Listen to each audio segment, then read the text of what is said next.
All right.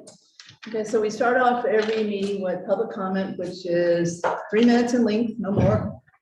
For anything anybody in the public wants to bring forth that is not on the agenda for tonight, then we do the same thing at the end. So we have 2 separate public comments. So anybody like to speak to us tonight? So I see, one hand well, up. that, Get down. Kristen Warren is going to be, it's down, so they're coming in shortly on the water bill. Anybody else? Okay, so moving on. Chief.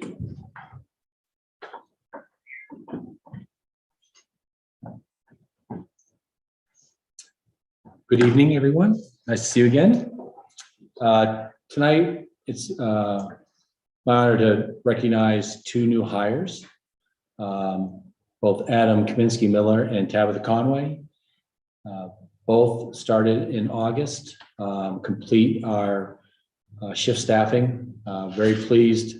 I'll let each of them say a little bit about themselves. You can talk to them, but I know that they're in their probationary period. Tabitha was a call member and is a resident prior to her joining the force, so that's great. And Adam comes from a family of firefighters not too far away. So we're really happy to have 2 new members. It kind of completes our staffing model for at least for now. So I think we could start off with Adam. He's on Zoom, Okay. and you can talk to him. Hi, Adam. How are you? So Adam, why don't you, for the board, just give them a quick synopsis of who you are and your experience. Sounds good. So my name's Adam Kaminsky Miller. From Bellingham, Massachusetts. I went to a trade high school. I always knew I wanted to work with my hands. I had a family with a long length of history in the fire service. So I knew kind of the direction I wanted to take with my life. And I started right when I got out of high school in a call department, knowing that I wanted to pursue my career further in the fire service at a full-time position. And I had the opportunity to do that with Southborough. And so in the last couple of months, I've been starting my full-time career. That's great. So thank you very much. Anyone want to say anything to add? No, I don't have any questions. Welcome aboard and really happy to have you. I appreciate that. Same for me. Welcome aboard. Glad to hear that we've finally made it to full staffing now. Is that correct, Chief? To replace the vacancies we had. So Back to full staffing. Yeah, good. Great news. Thank you very much. And thank you, Adam. Best wishes for great success in the department. Thank you. Thank you. I appreciate that. Lisa. Adam, welcome. It's a pleasure to meet you. Informally, I guess, as you're on the Zoom. Welcome to the Southborough Department. You work with a tremendous group of people, and I wish you all the best of success, and Southborough will set you up for that. Thank you. Thank you. Thanks, Adam. Nice to see you again. I hope your first couple months have been a positive experience, and thanks for joining the great community. Thank you. Thank you to Adam from me, and you're joining a great fire department led by an excellent chief. I feel like I have seen Chief Kelly's a lot today. So we just got back from a ceremony where we missed a lot of promotions, which was great. So it was very nice. It was a good day for the fire department. So welcome and good luck. Thank you. all right, thank you, Adam. Our other new firefighter is Tabitha Conway. I'll just have her come up and say a few words.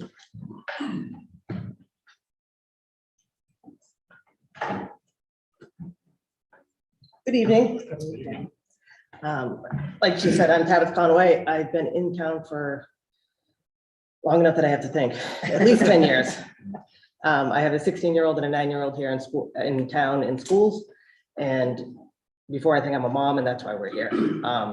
I am on the older side, but I've also gone through enough to know where I need to be. And this town has given so much really to the kids that it's a great way to give back. So Andrew, I'll start down with you again. I don't have any questions for you, but thank you. Excited. I look forward to working with you more. Thank you. And I have seen you around, so good to see you again. Great to have someone who is deeply rooted in the community in this position. I think that's a huge plus, and so very exciting to have that connection here. And so I again wish you great success in your career in the fire department here. Thank you. Hi again. It's wonderful to see you again. I had the opportunity to speak to Tabitha, and such a great story you have. I think you're a wonderful addition to the department. Southborough roots are great to have, you know, to understand the community as well. And again, you work with a tremendous group of people, and age doesn't matter. So thank you for stepping forward and for doing this. So, thank you. Welcome to full-time on the department. I know you've been around, so it's great that you're stepping into that role.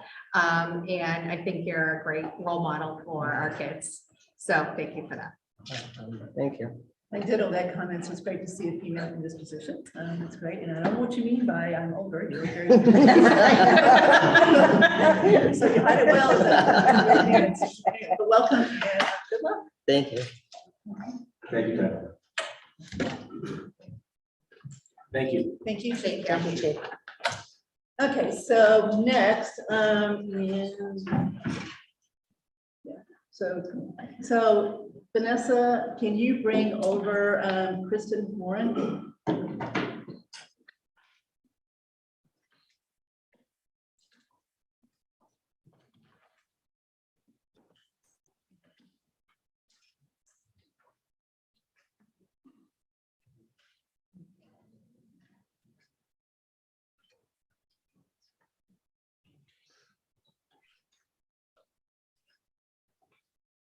Hi.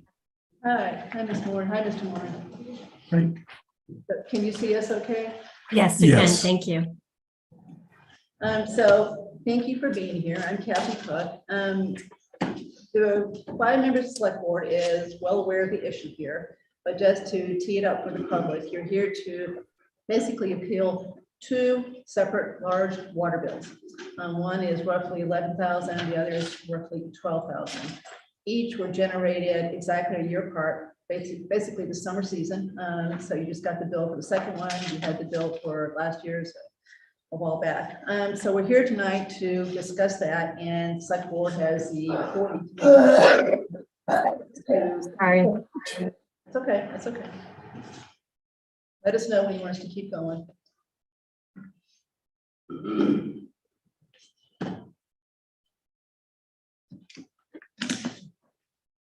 Thank you. Thanks for letting us zoom in. I'm sorry that we couldn't be there in person. So let me just say on behalf of select board before we get started, we are well aware of your personal situation, which you described in the letter to us.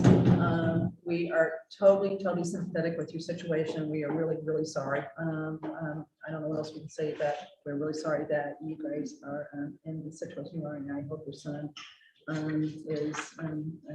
I'm sure he's got. I know you guys are great parents, and I'm just sorry that you're in the situation that you are. Okay, so Thank you. the select board's got the authority to basically grant your request, which is to each person's going to have a chance to talk. There's 5 of us as far as what they believe we should do, and then we'll take a vote after that's done. Okay. Is there anything else you want to say to us? We've got your letter. Is there anything else beyond what's in this letter that you want us to know? Is anything changed since you sent the letter? Yeah, no, I think, you know, we've been longtime residents of Southborough. We've lived in this home for 20 years and our home before for 5 years. We did this house to accommodate our son's needs. When the first bill came through last year, we were in the ICU at Children's, and we couldn't really process at the time. We were focused on other things, but we did have people come out to look. And the funny thing is we weren't even using the system that entire year. So we just figured it was a one-off and we were going to deal with it, whatever was fair, sorry, with you guys after. And then everything kind of reset and we were still dealing. This has been the hardest year of our life. I'm dealing with it again. And so we are not trying to get out of anything. We're just trying to be fair and common sense of over 20 years never having this happen and us doing due diligence of people coming out and testing and doing things. So we appreciate the opportunity that you're giving to listen to us and for us to be part of this process. Mr. Warren, do you want to say anything else? Just to echo what my wife said, last 2 years ago, we really, if you remember, it was a very rainy season. So we didn't really have the sprinkler system on at all, maybe for like a month or so. So I was really surprised at that bill. And then, as we said, we had folks out to inspect the interior and exterior. So it's been a very trying year for us, and we're just thankful that you're allowing us to speak here today. So select board's going to talk next, and then we'll come back to you, okay?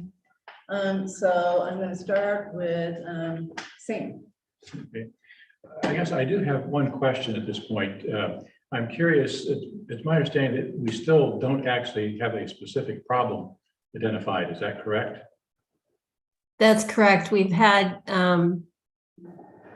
two separate Two. sprinkler companies come out to evaluate the system, and neither has found a leak. They've pressure tested the system, so we're at a loss at really what's happening. and as well as a plumber, and anyone we've talked to, especially given the track record of how long we've been here, the couple things that we were like, could it be this? Could it be that? They're like, we would have to refill a swimming pool 70 times to have that amount of water. And so that's why we just felt like, okay, there's something wrong. We want to do what's right for the town that we love, but at the same point, we can't do that. So we can't swing that. I did that calculation as well. That's a lot of water going somewhere. Have you tested to confirm that I have a sprinkler system myself, and there is a shut-off valve in the house that I can turn off the water to the entire system. Have you actually tested that to confirm that once that shut-off valve is closed, that there's no significant water drain at that point? Yeah, so when we got the last bill, we were shocked, as you can believe. We shut that off. I had this company come out to do all the pressure testing, and we shut it down at that point. At the house. There's at least a mechanism in place, you believe, that can prevent this going forward. Mm-hmm. At the cost of not running the sprinkler system, but at least that may be better than not having a huge bill. So Yeah. Right, yeah. But the weird part about it was last year, I only had the system on for maybe a month or two. If you remember, it was very wet season. So something strange happening there, but at least there is a fail-safe mechanism, which I think. Yeah. Is important. Yes, yeah. The two people that came out to look at it were both the one we were using at the time and also the people that installed it. They did our whole neighborhood. Right. I had the folks that this past earlier this month or October, the people that installed the system, I had them come out to go through the entire thing. Clearly something strange is going on there, and it would be great to find out what it is. I guess, Ms. Cook, to cut to the chase here, my inclination is I'm hard pressed. I'm sympathetic to the issue. I'm hard pressed to waive the entire bill. I think that in fairness to other water customers, we ought to recover at least the cost of the water, which is the option 3, I think that Ms. Gallagher had laid out for us. So I guess I'm prepared to waive the charge above the direct cost of the water for both of those bills. That's sort of where I stand at this point, but I can be convinced otherwise. I'd be interested to hear what other board members have to say. So Mr. and Mrs. Moore, before I go to the second person, let me just clarify or expand on what Mr. Stivers has said. So Ms. Galligan, our DPW superintendent, gave us a few options that we could look at as far as trying to give you some relief here, some significant relief. And one of those was to basically reduce it to literally the cost of the water that we buy from the MWRA. So the truly out-of-pocket cost per gallon. And if we were to vote on that option, and I don't know what the other members' choice is, but if we were to do that, I just want you to know what the numbers were. So on the first bill, the odor bill, it would reduce a $11,596 bill to $4,028, so almost 2/3. For the bill that you just got for 9/22, it would take a $12,615 bill and reduce it to $4,265. So 2/3, almost 2/3 in both of those is what option 3 would do for you. Okay, so Andrew. I agree with the approach that Sam outlined. And Mr. and Mrs. Moore, I definitely can sympathize. It's a very, very difficult situation you're dealing with. Of the most recent information that we got from the DPW, from Cabral Irrigation, that noted that did the pressure testing and didn't find any leaks, but noted there were 10 leaking heads, and they don't believe that would be the cause of something, this much water being used. But do you know anything further about those leaking heads and whether that's something that you can, the company was talking about maybe coming out and replacing them in the spring? Is that something that you would consider? Because then if you did that, that would also see if that would alleviate the situation. We just don't want the situation to happen in the third quarter. Nor do we. Obviously, we'll do whatever we can to resolve the issue, but even there were a few leaking heads out there, but the gentleman that came out said that in no way, those could not cause this big of a problem, this big of a water usage. So certainly we will try to resolve the sprinkler head issue. But the leaking was not of the volume that we're talking about. There's no standing water or anything. Yeah, that's the puzzling part here. Something that we can do so that, next year, if you turn your system on, that the town could, within the first week or two of turning it on, give you a reading so that if, in if the first week it gets really warm and you run this sprinkler system all the time, that we know then we could get some information about whether you're using a lot of water, and then that would give you an opportunity to just cut it off. They could read that meter themselves, certainly. Okay. To track that.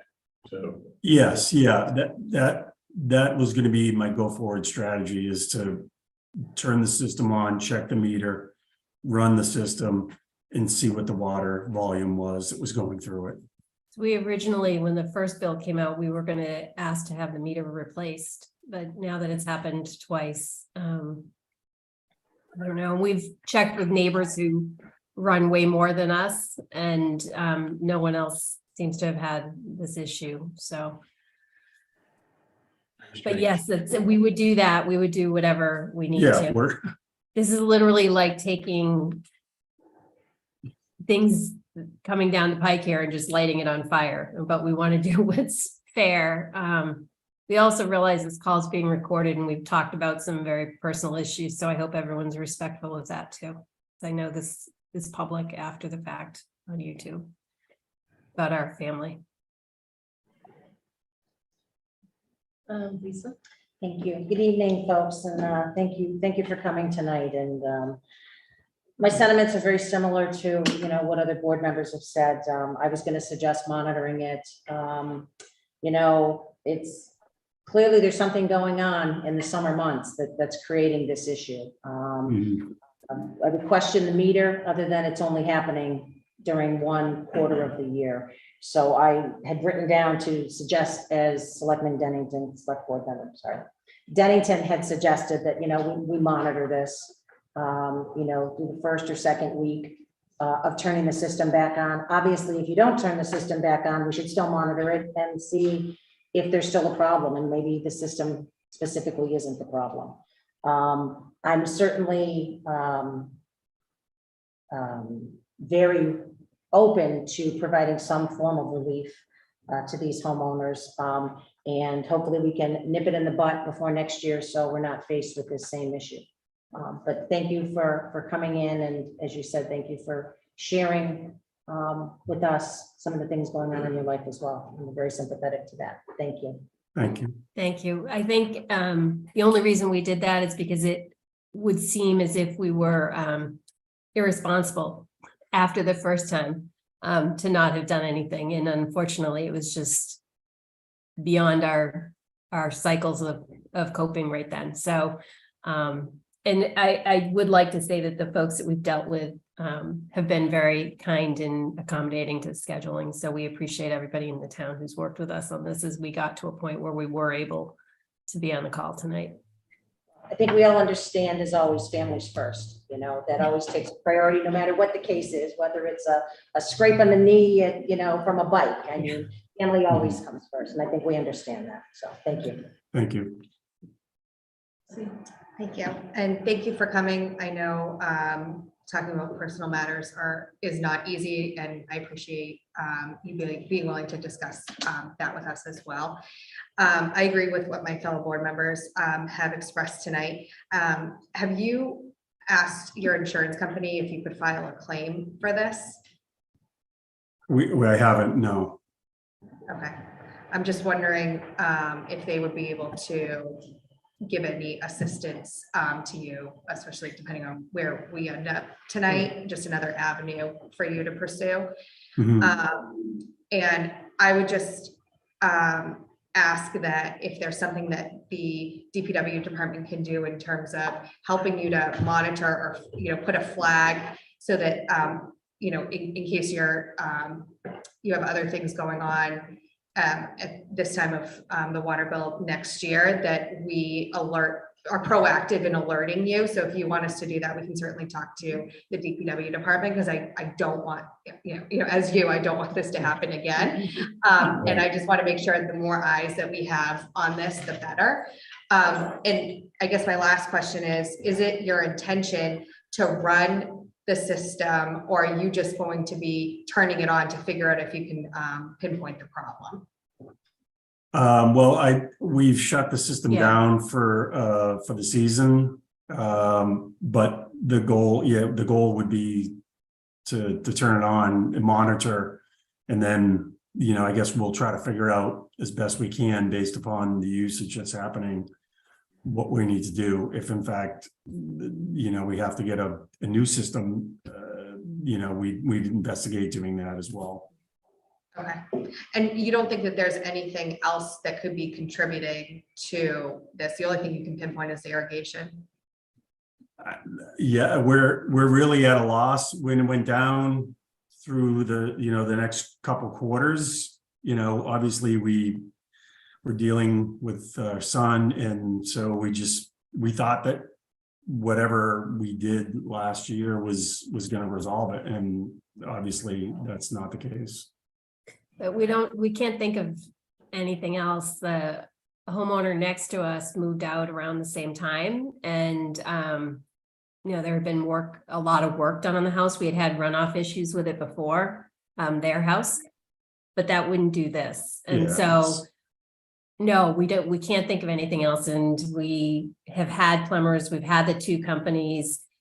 I think we would have to identify what it is before we can file a claim, but I think that's a good idea to research as well.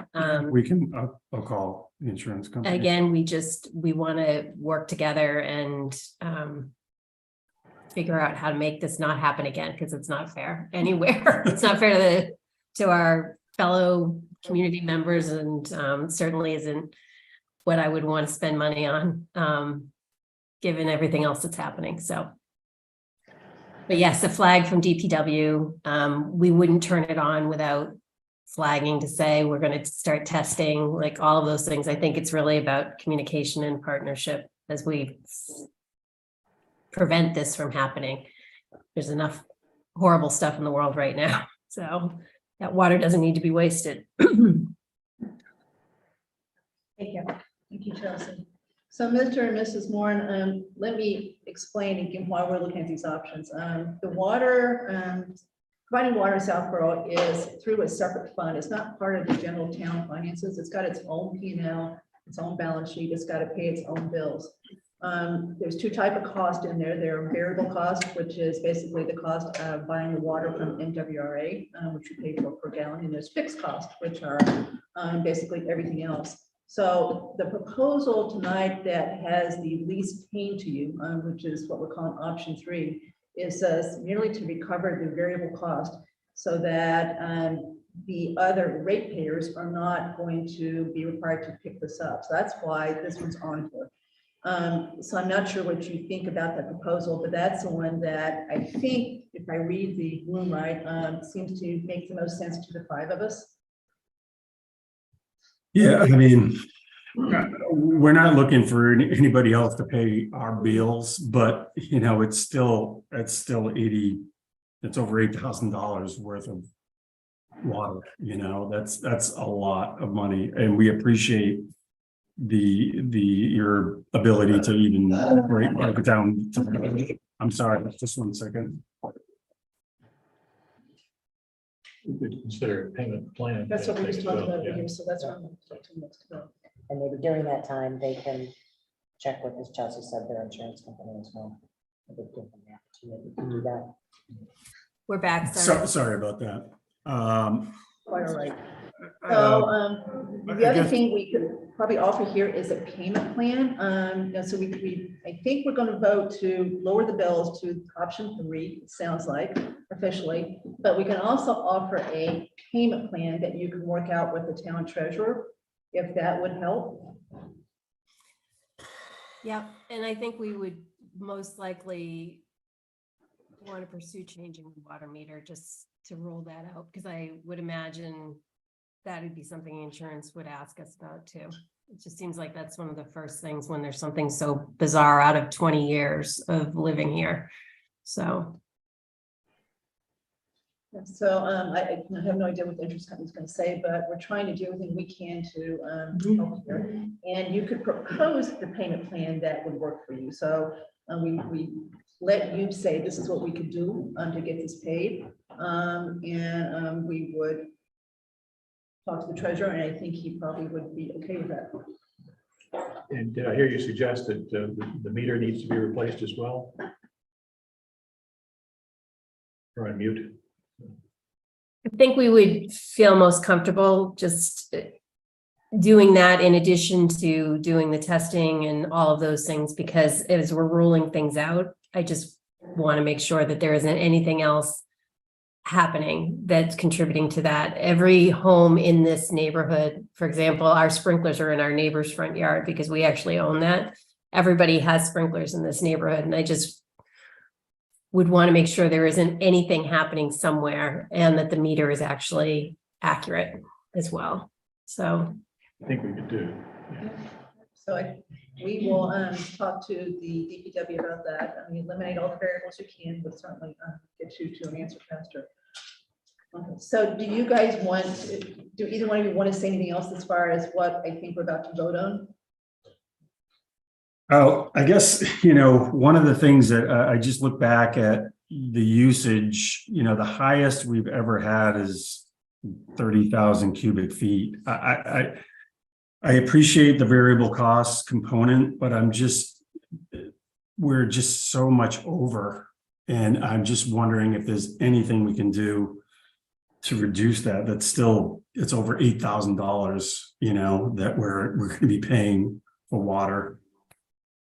The biggest bill you ever had was for 2020, and I can't remember if that was rainy or not. There was a bill there was a bill in 2020, and then in 2016, I have a printout that I got from the DPW. That was 30,000 cubic feet. The one in 2020, I think that bill came out to be like $2,100 or something like that. I guess just wondering if there's anything we can do to defer some of that cost. It's still a substantial amount. So it's twice what your biggest bill was before is what we were proposing here. Yeah. So I'm looking to the left at my fellow board members. Does anyone want to propose anything different than what we proposed, that what's on the table with option 3? I'm fine with spreading it over several years if that would help to sort of even out there. But I have a hard time again with the other water customers out there asking them to subsidize the actual cost of the raw water. So Anybody disagree with that? I think it's hard to put the cost onto somebody else. I think that's, I'd love to be able to help more, but It's I hard just don't to, think it's fair to other people with water bills. and I think it's hard not knowing what the problem is as well. So if for some strange reason it turns out that it's a town problem down the road, if you define the problem, and it's the town's problem, then certainly I'm happy to reconsider at that point. Yeah. I agree. It's a different story. Agreed. So, Mr. So- Moore, did you- Piper said, if it turns out that the problem is town caused, something strange, The meter, we hooked into your water supply, the meter really is going crazy, whatever. Whole different story. We're assuming that the problem is your problem and not anything the town has done. So that's the underlying assumption to what we're voting on tonight. And I would Right. imagine if it's a meter as well, wouldn't it be skewed on every quarter versus just, You would think one so. would think, but you don't you never know. know. Agree. There's a great value in determining exactly what the problem is, Yeah. which sounds like Mr. Warren's going to work on here. So- Yeah. Sure, yeah, so I think if we could switch the meter out, that would just allow us, as well as doing the additional tracking in the spring. Yep. I think that would be a great idea. So the motion we're going to make is to make sure the meter gets switched, offer you the payment plan of your choosing. And we just had the town treasurer confirm that's okay. And then to accept option 3, which is the variable cost of the water that was used for each of the 2 quarters for these 2 bills. So But that's option 3. That's option Yeah, 3. okay. So move. Second. Any further discussion? just if we can add in there that, if depending on what is found, it can be reviewed at a future, if we can include that in. Because the amendment to the motion is that this is always reviewable if different facts come forth that warrant that. So move. Second. All right, all in favor? Okay, so Ms. Moore, I'll leave and Mrs. Moore, the ball in your court to deal with Brian Ballantyne, who is our town treasurer. He's on, he just texted us, he knows what's going on. So work with him as far as a payment plan that works with your finances. We will talk to the DPW tomorrow, make sure that they understand that we requested that the meter be exchanged ASAP. Okay, We're, Sincerely appreciate you coming tonight and wish you the best. we Thank thank you you very so much. much, and we appreciate all that you do for our town. Thank you. Thank you. thank you.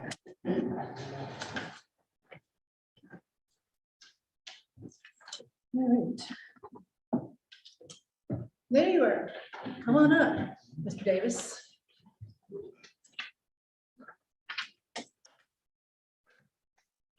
Evening.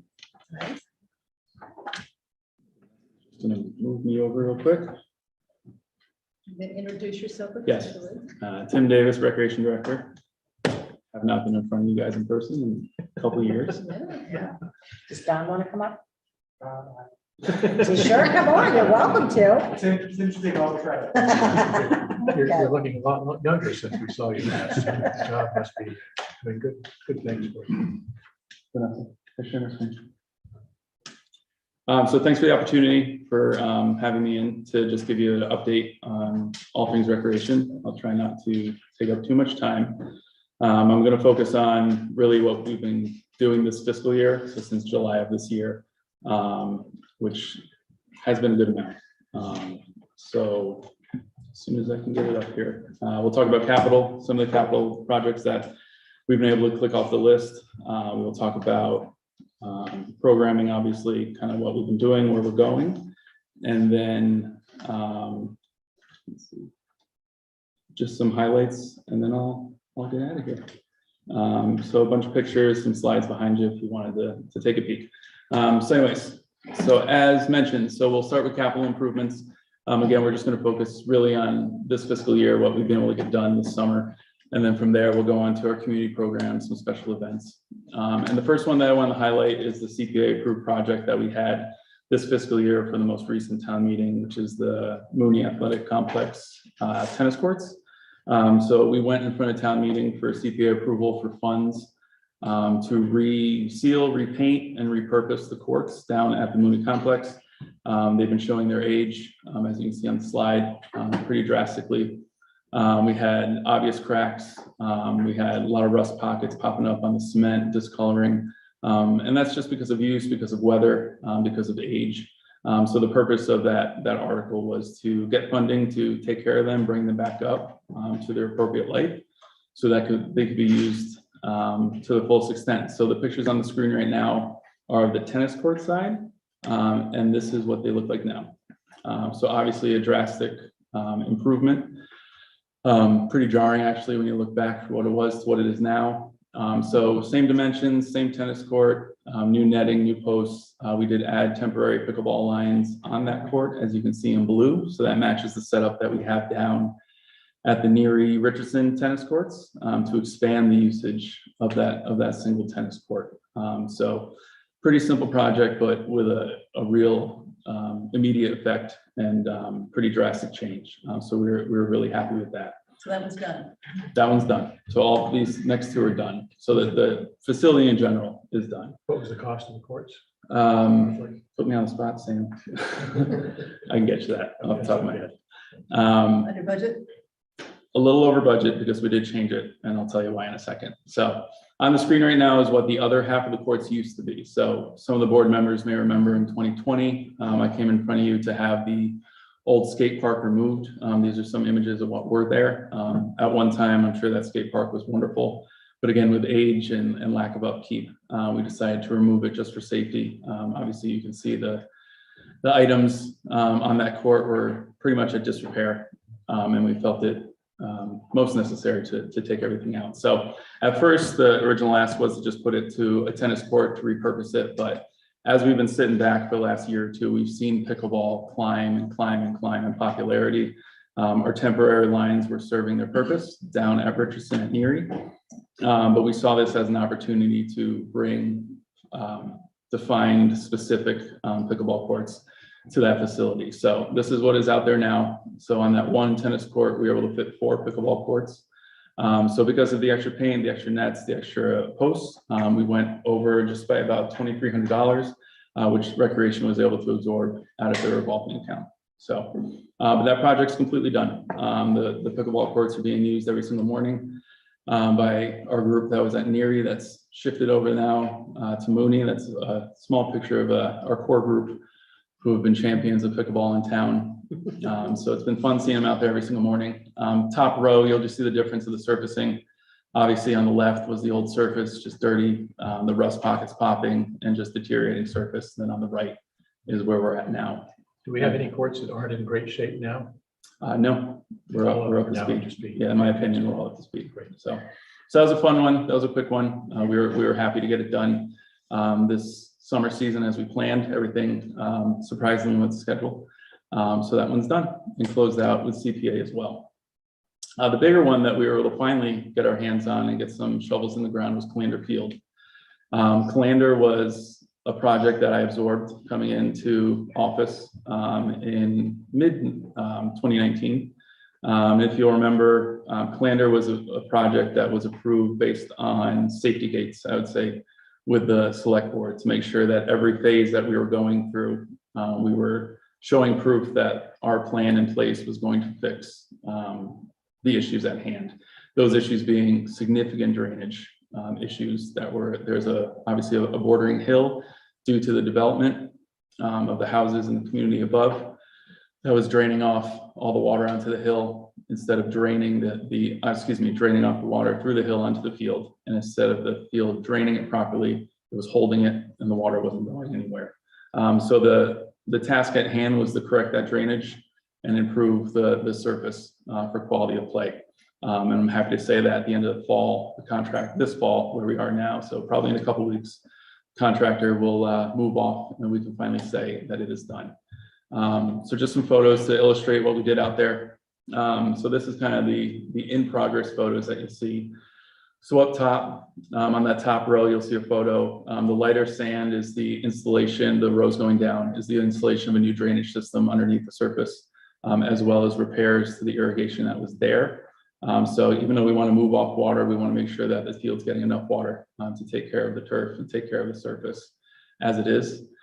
You'll see on the bottom left, we removed quite a bit of earth to grade it properly. We laser graded the entire field to make sure that water is moving properly. So we removed, besides just phrase mowing and getting rid of the upper layer, we took a good amount off, out of the swales, off the surface, kind of all 360 around the field. And then the bottom right was our surprise, as we always get a surprise in every single project that we do. Once you dig, you never know what you're going to get. And what we found was a tell of what we think was the true issue of what was going on with the field. That bottom right, when we were digging out the swale, we found 2 dry wells that were already installed, the drainage system that was already installed, meant to collect the water coming off the hill. That was a system that was not on any of our radars, not on any plans that were provided in town to rec or the town. But what we found was, even though the system was there, the piping connecting had no pitch to it. So when these drains filled up, the piping would fill up, everything would back up. So I think it was just another tell of what was going on and why the drainage was becoming such an issue and why the water was holding for so long, simply because even though there was a system, we didn't have anywhere to put it. So instead of correcting that, we stuck with our plan. We removed the dry wells and we installed the planned system within those swales around the field to move the water. And I have a video next, and I don't know if it's going to play or not. It's probably going to be shoddy. I went out and I took a video probably 2 weeks after we established the field. And this was our first real big test, our first real big storm that was out on the field. So you can tell that the water was still rushing off the hill as it should. And this is a field that was designed to flood. I mean, it's almost like a retention basin where the water is supposed to flood the field. The issue is the water wasn't going anywhere. But when I went out there and I saw that, and I saw it was still flooding, I was like, oh boy, I'm not sure what's happening here. And I called one of my favorite things to tell all my colleagues is I called the contractor. I was standing right there and I was like, hey man, like, I'm down here, like, and I'm looking at this. I'm like, down here polishing my resume. No. He's like, I was just there, I just missed you. He's like, isn't it great? I was like, I don't know if great's the word. And so he said, tomorrow morning, go back in the morning, take a picture and send it to me. So this was, I remember very vividly, about 1:30 in the afternoon on a Tuesday. And I went back Wednesday morning at 10 a.m. and that's what it was. So Amazing. the system was working as intended, obviously. And this was very recently? This is very recently. This was end of the summer. When I think our first real storm at the end of the summer, if you remember, I think we had like an inch or two of rain in 24 hours. The impressive part, obviously, is that the water was moving. You could hear it moving underground. You could hear it going into the corners. But the more impressive thing was if you stand on the middle of the field, you wouldn't know it was wet. So everything was firm, everything was dry, everything was moving. So this picture I took today, I went out there just to get a glimpse of what it was. So as you can tell, the grass is establishing very, very thickly. You can obviously still see some lines of where the drainage is. However, the contractor is still out there. They're still mowing it. They're still establishing it weekly. We've made some slight changes to the hill to collect the water a little more securely, instead of just using earth and trusting that the earth is going to stay where it is. We kind of removed some of the new sod we put on with some drainage stone, so that's more secure. Obviously, you can see the new drain on the left side.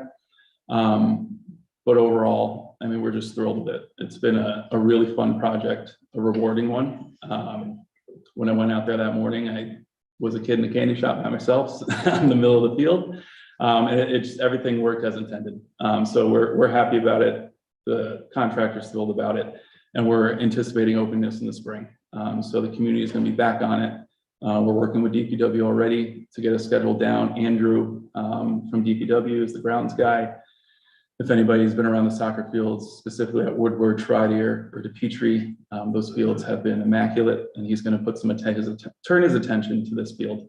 So we're confident that it's gonna come. So we are very happy to check that box. Like I said, at the end of the season, that will be officially done and closed out under budget as well, which is always great. So it was good. It was really good. We're happy to have that one done. Just a reminder, as we progress, that the lights at the tennis courts are up and they're on. We're able to check the usage weekly. They're being used, especially now that the nights are getting longer, especially next week. It's going to be dark around 4 o'clock. So those lights will be probably used even more. So we're happy about those. And then obviously the lights over at Mooney at the baseball field were installed and turned on and put in full use this summer and continue to be. They just finished up their season this week. And I know they use the lights quite regularly. So everybody was really happy about it. We were really happy about it. That's a great picture. Thank you. I took it myself. I think that was the first night. The first night we used them, I had to be there for it. So Tim, before we leave Clandor, can you just remind everybody, the public, how it got paid for? What was the total cost, how it got paid for, et cetera? Yep, so it was paid for through CPA funds. The total cost was around 250, I believe. I can get you an exact, I apologize, I don't have that within me, around that. The contractor that we had, if you remember, came in very low. It's a contractor we've used before, and they really like working in Southborough, as they told me. So they were aggressive. We were happy to see them. They're the ones that did DePetrie as well. So we were familiar with them. So obviously the cost rose with things increasing, but they were able to keep it well under budget. So we've yet to dip into contingency funds, anything like that with CPA. So And this one preceded you, right? You inherited this one. it was approved the year before I got here. Which was 16? Town meeting 2018, so FY 19 budget. So Okay. long time coming, but it's done. So, and then we just have a couple future projects. Obviously, I think as of now, I've finished everything that I've absorbed. I took on when I came in, which is great. And we're kind of redirecting our focus on some things. So we just have 2 projects that we're investigating right now, starting public feedback. So nothing's going to town meeting, anything like that right now.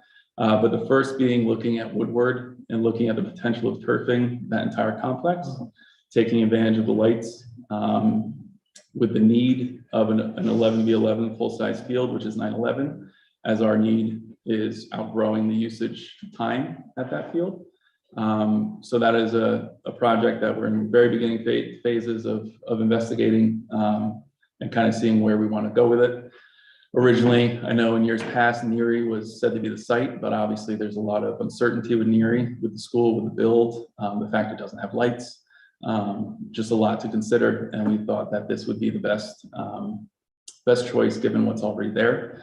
So that is something that we are looking into actively.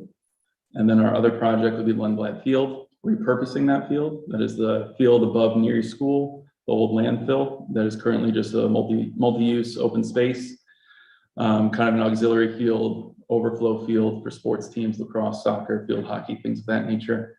So in response to the master plan, as well as just public feedback that I've been hearing, we've all been hearing for years, we're looking at implementing a dog park on that site while maintaining a full multi-purpose grass field for sports.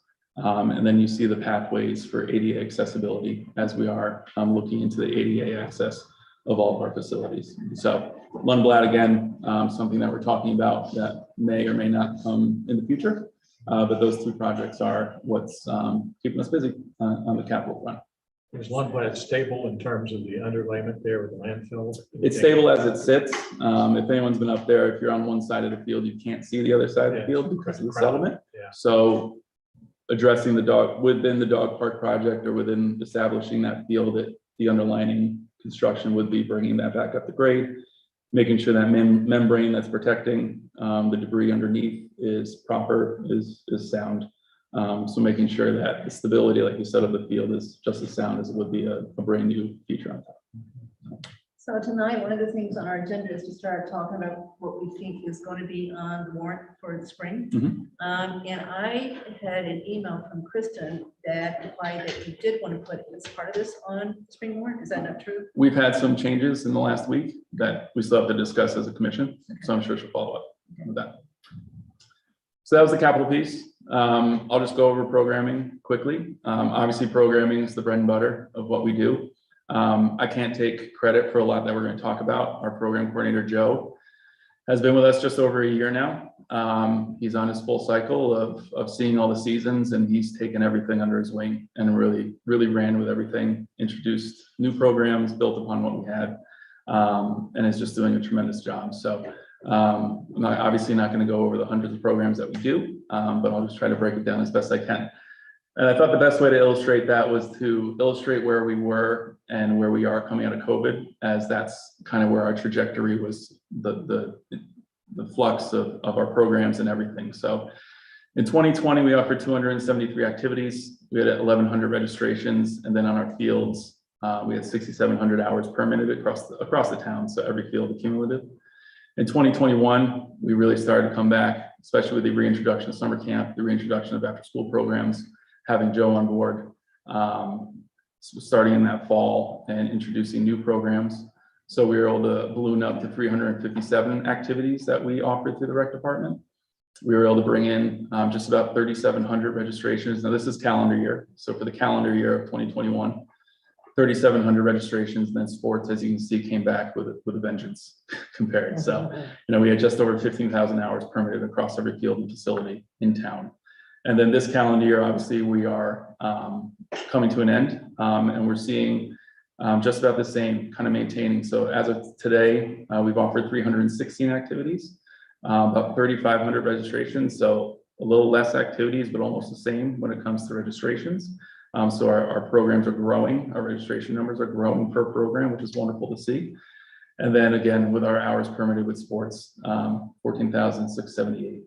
So, again, very, very active fields, both turf and natural grass, gymnasiums, the rec center, library, things of that nature. So very busy. We continue to grow, and we continue to stay active with programming, with activities, and again, with permitting. And the biggest number that I thought was really incredible when we pulled it was, so in 2019, we implemented our online software, our registration system. So since fall of 2019, we've onboarded 4,780 members to our system. That is residents and non-residents, but it's about an 80-20 split on that one. So our pull with the community has been tremendous. Our access to be able to get the word out on new programs and returning programs has been excellent. So we were really thrilled to see that number, and it continues to grow season to season. And the other big number that I thought was important is our current average of programs that are actually running versus canceled due to low enrollment or other circumstances like change of space or something like that is 94%.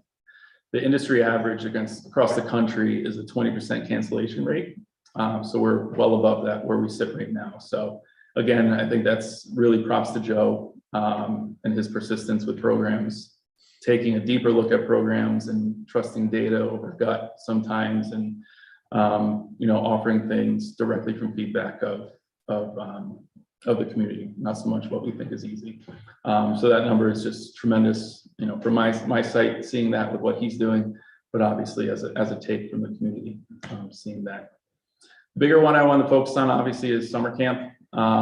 Summer camp was something that used to not be our biggest program, but now is, I think easily is. So I just want to give you a quick run through of where we were, where we are, and where we're going this coming summer, as we're already very well planning it here in the fall. But to illustrate it is to go back to when I came into the office. Summer camp was a half-day program, split locations across town. It was unlicensed as an unlicensed program, and the enrollment was low. Per summer, going back to what I could find, is about 75 to 100 participants across the summer, which is still a good number for what the program was. But seeing the other competition in town, seeing the other competition surrounding us, I kind of knew then that was going to be priority number one to kind of shift that model of camp. So fast forward to 2020, we spent a lot of the off season to put together a completely reimagined model for summer camp, which was a single location, all ages at a single location, making sure our standards of Board of Health licensing was top notch, coming up with, regimented transitional scheduling throughout the day, increasing our staffing, and we were ready to go. We released it. We had a really good take because we released it in February of 2020. Then obviously March 2020, everything happened, and we had to cancel that camp season for safety. So fast forward, we said, okay, 2021, we're gonna have at it. We think we're at a good spot. We think that we can pull it off. So we did. So we retained everything that we had in 2020. So in 2021, we introduced finally in person that reimagined model. We had strong registration again in the beginning. By no means did we sell out in the beginning, but as the season progressed, our numbers got bigger and bigger and bigger. And by midsummer, the entire summer was sold out. The feedback was great. The kids had a great time. Staff had a great time. The parents were thrilled. And we saw 421 individual campers that summer. So across the 7 weeks, we had 421 individual kids come. That was 8 weeks that season, I apologize, but still an extraordinary number from where we were. And so fast forward this past summer, same thing, we went with the same model. We said, okay, let's see what happens. We increased our capacity a little bit just because we saw some capacity issues per se, or some potential in 2021. And we were sold out in less than 48 hours. So that was a shock to Joe and I. We took it as a compliment, but it was incredible. The feedback was incredible. We went to a 7-week model just because of the way the schedule laid out. And we had 335 individual campers that season. But the thing that was most important to us is that we had an increase in 7-week campers. So we had an increase in kids that were coming for all 7 weeks, which was important for a host of reasons, on an individual level, making friends, consistency, everything of that nature. But we were excited to see that people were buying in and coming for the whole, the whole summer. So, but the issue with that, obviously, is we sold out in 48 hours. Our wait list by the end of the season was 289. So we had 289 campers on our wait list waiting to get into that program.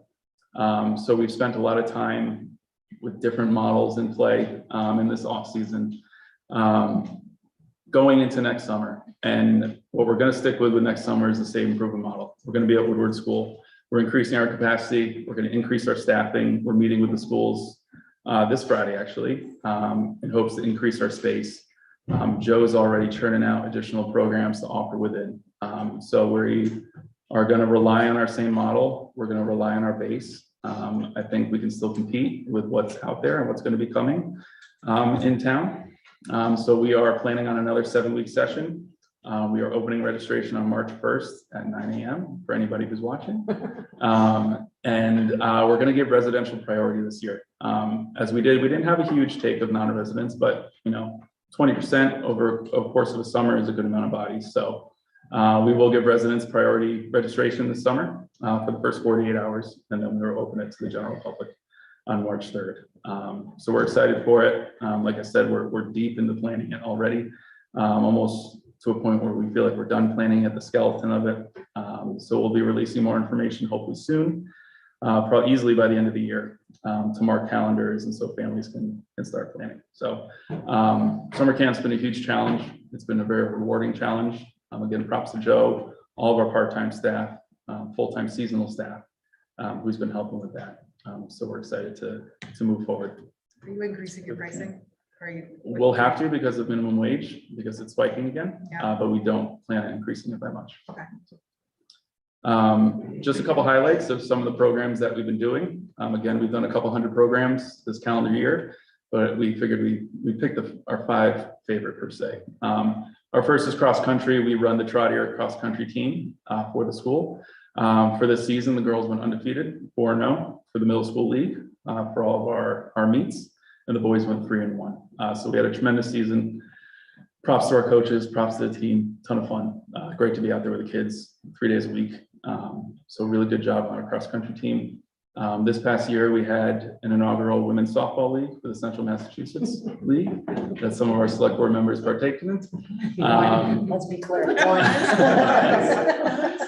And It was wonderful. It was incredibly successful. We had five towns in our region field multiple teams. Spring was a strong season. We had a little smaller but strong summer season. We are planning to come back this spring to reintroduce once again. Similar model. We will be playing in town for anybody who played, who didn't get to play in town. We'll be making sure the Southborough team can play in Southborough. So we're excited to bring that back. Our adult tennis and basketball leagues are flourishing. We're selling out and filling each one. We play over at Fay on the weekends, and then we play here in town in the weekdays. And those have just been great. Joe's been partaking on that. He's a big basketball guy. So he's been playing with the community, which is just great on many levels. So those programs have just been very strong. Our ski and snowboard program, we retooled to go to Wachusett from Trotter, selling out instantly. Great group of kids, great parent volunteers. So that's been fun in the winter months. And then our newest program, which will actually be going out tomorrow officially from our department, is that for years we've been offering pre-K and kindergarten basketball with a vendor service. We've been bringing in a vendor to operate it. This year we're partnering with Southborough Youth Basketball. So through Southborough Youth Basketball and Rec, we are going to be offering a kindergarten specific basketball program. So any kid in kindergarten who wants to get their feet wet, or a parent who wants to see if the sport's right for the kid, can join us starting in December. It's a full basketball season for 3 months, every Saturday, $90. So very accessible. It's going to be led by a hired professional coach as well as Southborough Youth Basketball coaches. So best of both worlds on that one. So as of today, I think we have 39 kindergartners registered through Southborough Youth. So we're hoping once it goes out on our end, we're going to get a bigger take. So we're excited for that partnership. That's been something I've been eyeing for a while. So we're excited that that's coming. Thank you for that. into I'm play. a very excited kindergarten. You're welcome. Perfect. And then we just have future plans. I'm not going to go through each one of them. I just started a few. We're going to lean in heavily into pickleball. We have plans to do some leagues as well as instruction, just because everyone's excited, everyone's interested more than anything. We will have pickleball indoors at the rec center this winter. We do have a small group who's been using that in years past. We're going to open it up to the public. So that will be there. We're going to be bringing back our half-day early release field trips this school year. We obviously got rid of those because of COVID and some travel restrictions with the transportation piece of it. Now that we have Joe on board, now that we have the van, we're going to try to get those back in play. We're expanding our pre-K offerings outside of just sports. So we're going to focus on more enrichment programs, not so much just sports. And then we are expanding our concert series for the summer. So obviously one of our main community events during the summer is our concert series at Neary. We're going from 4 nights to 6 nights this year. And we're already lining up bands, already reaching out. So we're looking forward to that. That'll be good. And then just a recap of the special events that we've had in town for the last couple months. So our special events outside of the concerts, obviously outside the movies. Our first big one was our end of summer event, which was Summer Nights. I've been here for 4 cycles. So I believe it was the biggest Summer Nights we've ever had. Some of the public safety, props to myself for that one. Public safety agreed. The crowd that we had was just tremendous this year. They came for dinner, they stayed for the music, and they stayed for the entire time. So just a program that continues to build. I think every single year that we do it, we retool it every single year based on what we've had. And this year was no different. It was just a tremendous day, a beautiful night, and a great turnout. So we were thrilled with that. Food trucks are already requesting to come this year, which is wonderful. That takes away. So we already have a handful confirmed. So we're looking forward, as always, to that event. And props to public safety, who I know are here for all their help with that, because it's a big haul on their end as well. Following that, we had our Heritage Day event, our town celebration, October 10th. Another great turnout, one of our bigger parades that we've ever had. Just a great event. Again, great weather, probably one of the nicest days we had in weeks that day. We had more vendors than we had in the past 3 years, which was great. The llamas made it out on site, so they were there. And Dee from the community house got the grand marshal. It was just a wonderful day overall. Very well received. Again, increase in vendors. We brought back a lot of the features in the far field, like inflatables and things of that nature. We had live music at the community. And another wonderful event, well received. that we're, again, retooling already. You know, we have our sessions the day after when we get back to the office, we make our notes and we start planning from there. So Heritage Day was a great success. And then most recently, the other week, we had our second annual trunk or treat in partnership with Public Safety, where we held a trunk or treat in the parking lot, and the select board obviously was gracious to sponsor a car, where after the Public Safety parade, the kids marched down and got to do some trick or treating with some community groups, community members, town departments, businesses in town. We were able to clock 520 kids, was our official count that we were able to tell based on certain people giving out certain candy. But I'm sure it was more than that. So it was about an hour and a half nonstop of people visiting.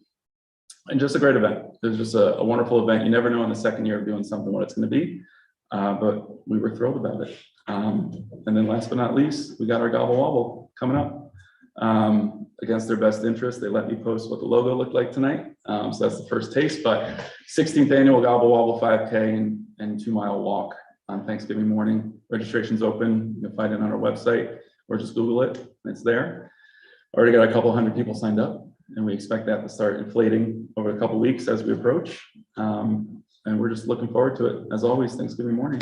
Is Jolene still keeping the colors of the shirts? She will not tell us. I am She will telling not you, tell I us. tried very hard to get her to tell me, and nope, not sharing it. So So, I mean, overall, again, thanks for letting me brag for a little bit of what we're doing.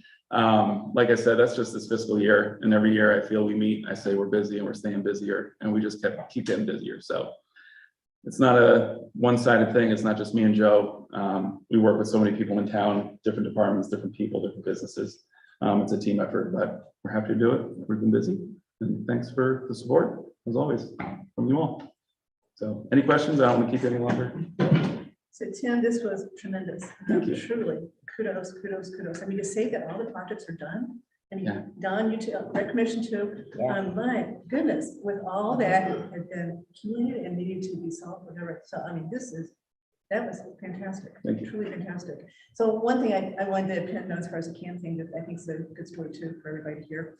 So we all know there's a lot of friends group that support the various departments, right? The 501c3. So there's one that supports youth and family services that I'm involved in that tries to fund camperships for people in our program, families. And we've never been able to do more than 2 weeks for summer until this past summer. And we decided we wanted to be able to fund the whole summer if someone wanted to do it. Because, you know, parents need camp for daycare, for all kinds of things, right? So we really wanted to do that. So we were able to satisfy every single need for 7 weeks, but with a lot of help from Tim and his department too. We got reduced rates, et cetera. He and Sarah worked together, but every single child in that program that wanted to go 7 weeks got to go. So It's great.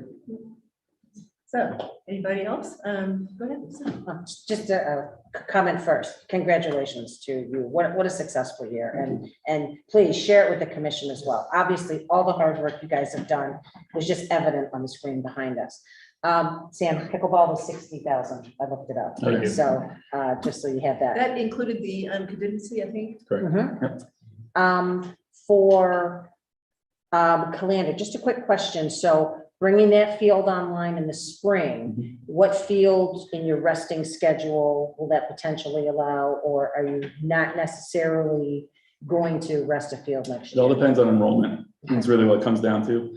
Lundblad will more than likely not be needed because of that. So by default, that will likely move off from there.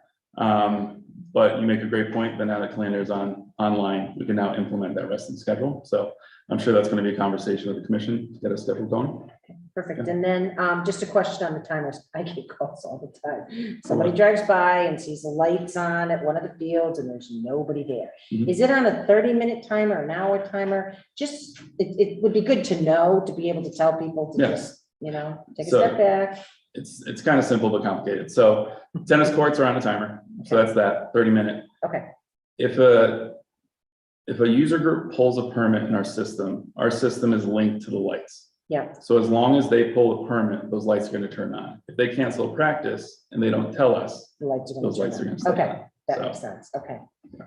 But they're paying for that anyway. Exactly. So, okay, Yes, we they like are. that. And golf league, I had written down is hope that, you know, we'd be able to utilize the golf course it appears you're doing that. So kudos to you for that. And yeah, dog park all the way. So again, thank you. Great presentation. Appreciate it all. Hard work. Sam? Great, thank you. Again, great report, great work for you and the commission. Substantial growth here. I guess my questions are things that I plan to follow up with you after the fact here. But I'm interested in sort of the ceiling on this. Where does it go? What's the upside and what are the constraints as you think going forward? I'm interested in getting things on the long range radar.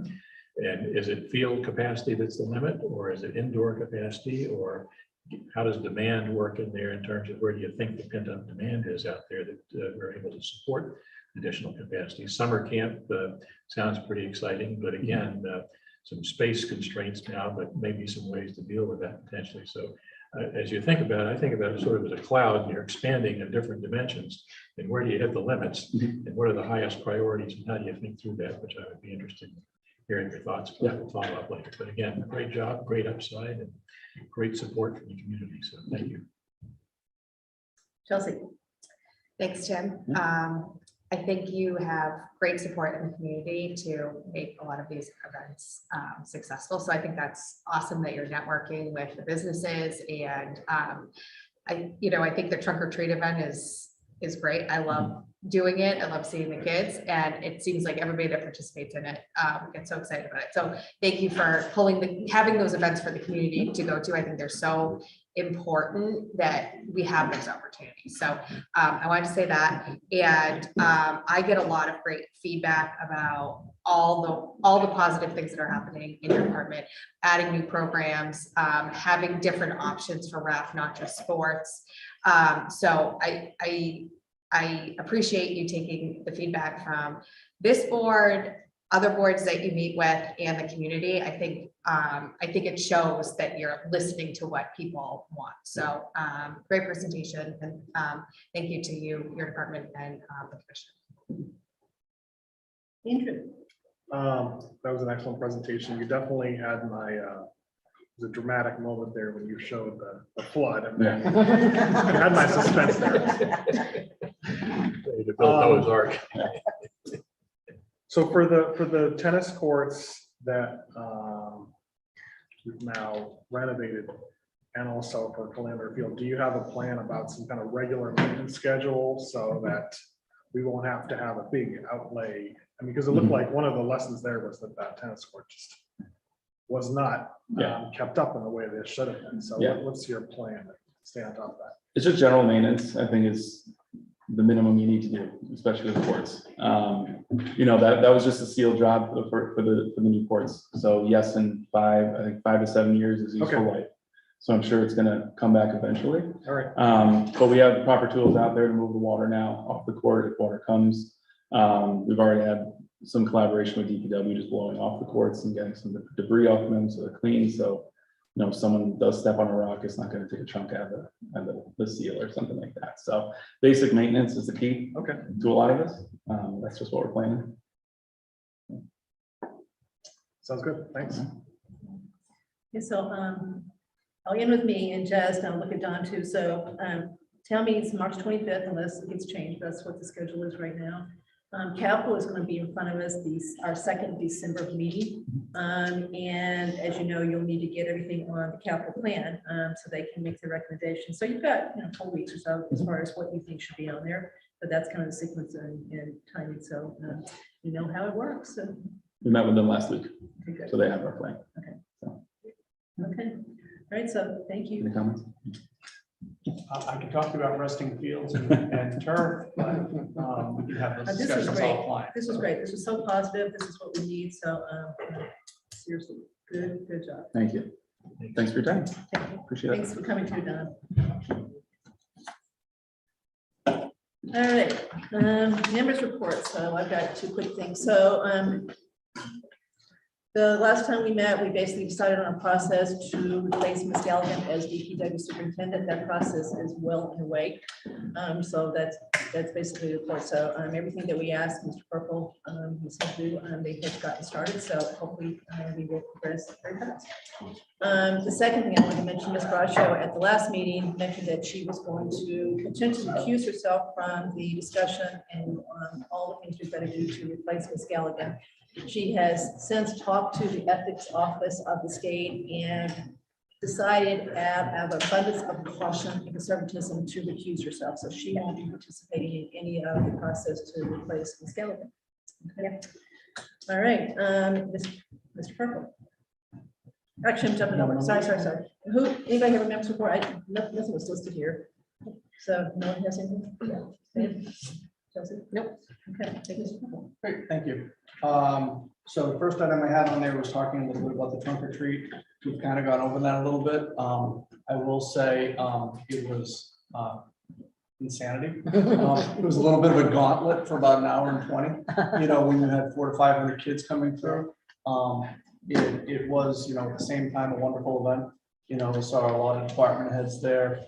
A lot of people were very grateful, I think, to be able to have an environment where they felt comfortable going and trick or treating. The good thing is, I was talking to her in a costume. There are no pictures of that. I'm waiting for that picture. So are you sure? I do know there are Sure. people, I did take some with some children, you know, and everything like that. So people are scouring social media trying to find that, but I do appreciate being asked to help out select board members, Roger and Aronofsky.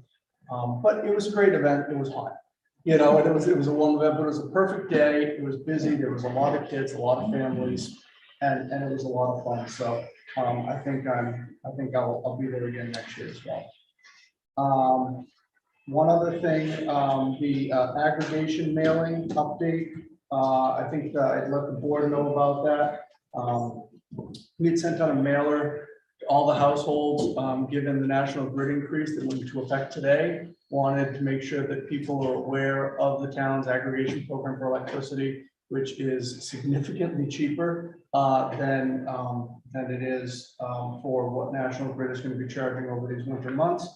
And I wanted to share with you some information. First of all, let me thank, I'd like to thank a couple of people. I want to thank Select Board Member Stivers for helping with the wording and putting things together and kind of giving the framework of this. I think he did a nice job putting it together. The aggregation consultant says, yep, the language, did a nice job of trying to lay it out and then trying to figure out how we're going to fit this on a card.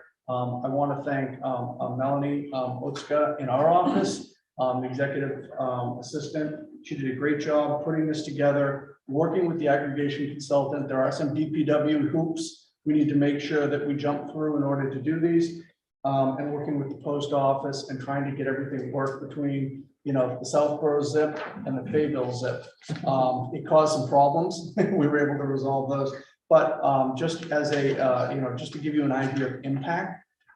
We had a call, we had an email from Peregrine Group, which is our aggregation consultant we contract with. The impact of the postcard. Southborough accounted for 179 of our calls last month. That's 20% of their total and more than any other community they serve. Worcester, which has a population of over 200,000, was second with 112. Okay, Wow. So significant impact. Significant number of calls came in, let's see, so on the 31st, yesterday, their fourth highest call day ever in all the years they've been doing this, right? So this has truly had an impact. Over the weekend, they had 319 online transactions. The transactions from Southborough residents were 100 of those. Okay, so, this did have an impact in trying to make sure that we can, most times we do this aggregation program. I think when I started this out with you, I told you, at best, it's push. Maybe it's $50 difference and everything in that, which likely is going to come back somehow to the town through some other bill or some other assessment. With what grid has done to their pricing for the winter months, this is real money. This is real savings. Triple pricing. Triple pricing. So. And that went out on the senior center newsletter as well. I think. Yeah. That publicity there too. Yeah, and the senior newsletter. So I think the outreach, has worked, and it's been effective. And the message is out there. I think a lot of people, again, they trust the utility company. So there's been a lot of calls. A lot of the calls that have come in were, am I on the program? So a lot of those calls were just reassuring people, yes. And if you look at your bill, and I think we tried to outline that as to how to look at your bill to determine if you're on the program, but they still needed that reassurance and that. So staff in our office, for Ms. Hale and Ms. Berry and Ms. Otska, have been trying to field phone calls, and things that I'm not sure they felt comfortable with the first time around have become very routine at this point and everything. So we're managing that as well. But just a great job all around, and I think the benefit has been tremendous for the people who weren't already on the plan.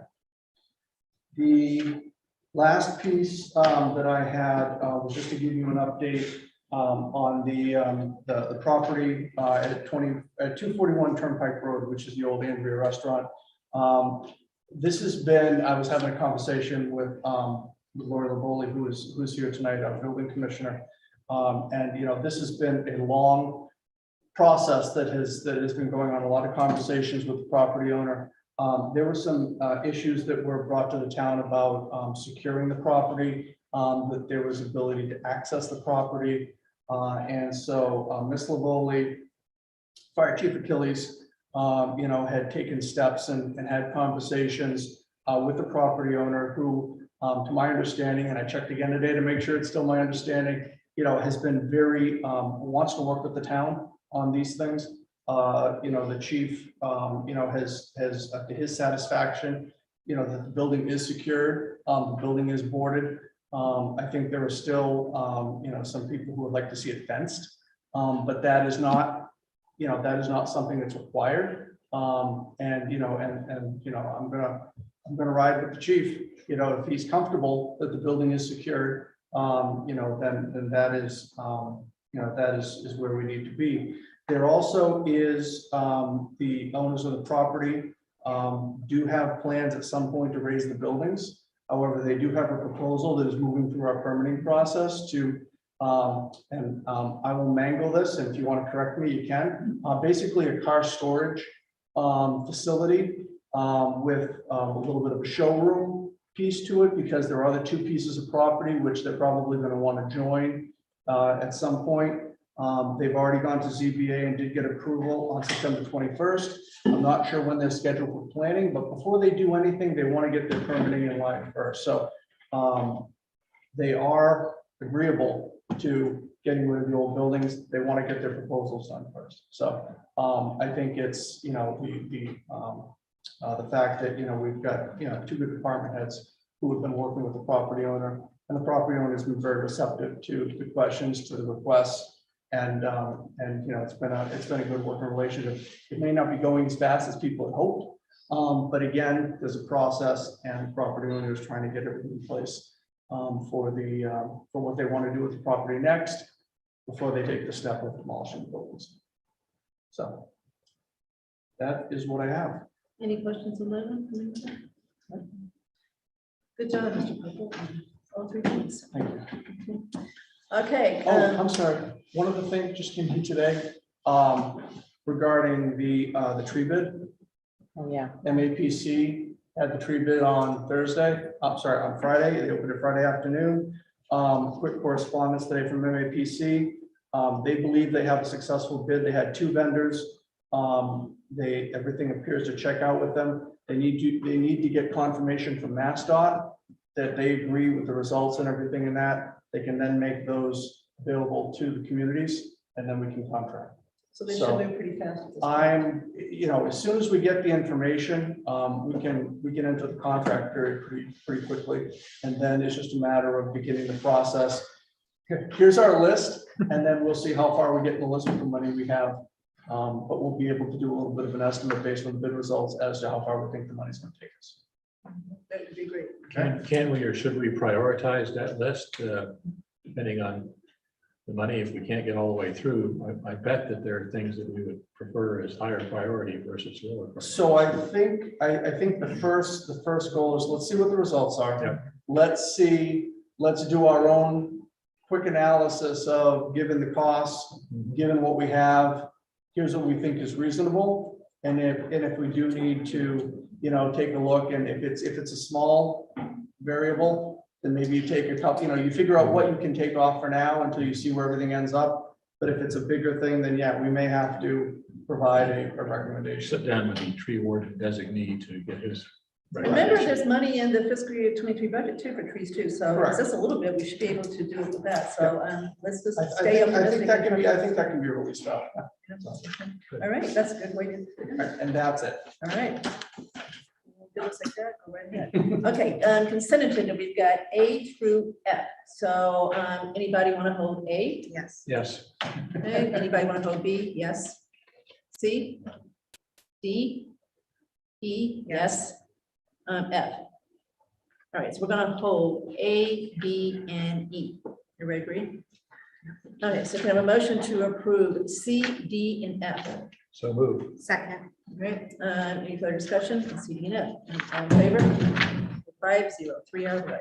Okay, let's start with A, which is basically our minutes, and kudos again to. Okay, who held A? I did Chelsea also. did, Sam did, go ahead, Chelsea. So I have changes to the 18th, and I'm gonna recuse from the 3rd, or abstain from the 3rd. So do you want me to go to the 18th first? Yes. Okay. So row 166, the vote was 3-2, not 4-1. Right. Row 140, Christine Schifrin's name spelled wrong, to be KR, and then SHIFRIN. 162, Pearson spelled wrong, it should be PEARSON, and 142, Shea spelled wrong, SHEA. So yeah, substantial changes after the vote. And 94 Pearson is misspelled also, Okay, in addition to 163. That's it for you, Chelsea? Yes. Sam? I had those, the only other one I had, line 25, 5, the address is 8 Lynbrook, LYNBROK. Okay, so correct that spelling. Anything else? Nope. Okay, anybody else on the 18th? Those are my changes too.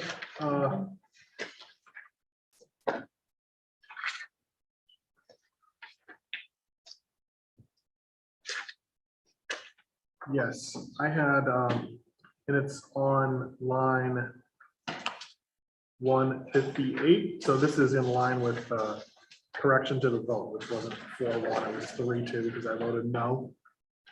On line 158, where it's describing what I said, I think it should say, I was supportive of the promotion, but not retroactive pay. Because it says, yeah, he stated he is supportive of the promotion and retroactive pay, but I think I said I was not. So it Okay, should so it just should say, say but not instead of and. Yes. correct, that's right, yep. All right. And then on the, I had some corrections to the October 13th minutes. You want me to do the 13th or the, Stay on the 18th. So you finished with the 18th? done with the 18th? Okay, now we're gonna go back to the 3rd. Okay, So Chelsea, you're staying from this one, right? Yeah. Because you weren't here. correct. Okay, anybody have anything on the 3rd? yes. Go ahead. I think on line 38, Marissa is just one S.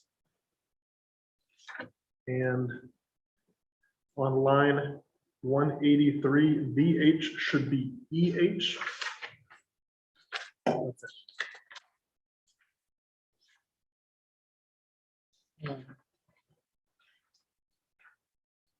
Say that again, 133?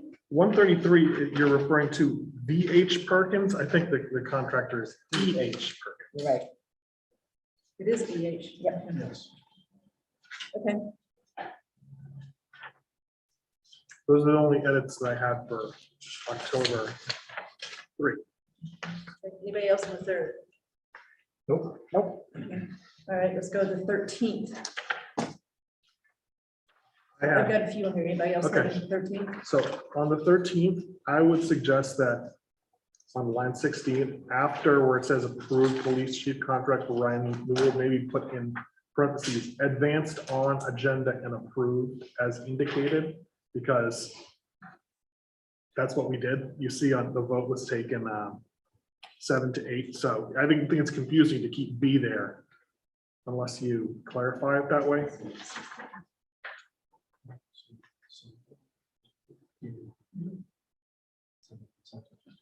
Okay, so I agree. I think we should get rid of B, right? on the Okay. consent agenda, okay? Or you could do that, that's fine.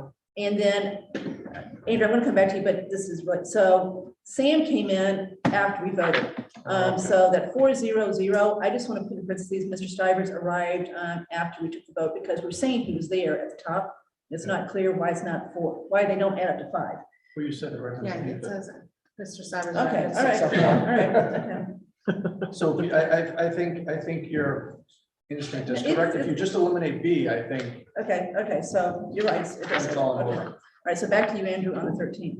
So I have some corrections to what the description of what I said about the St. Mark Street project on 54, 55. I would say instead, Mr. Dennington added that if the land swap does not come to fruition, St. Mark's will keep the land and can turn the entire parcel into a parking lot.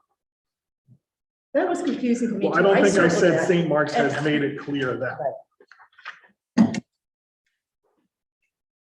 So you think they've made it clear? No, I'm saying, I think that what's in the minutes overstates. I do What I too. said. So I circled, I'd get rid of the whole sentence. No, I did say, if you make the edit that I'm suggesting, that's my recollection of what I said.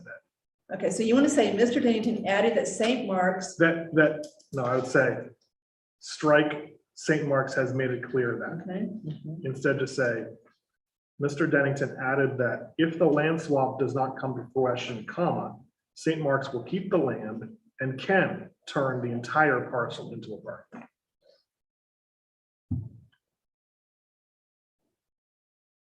okay.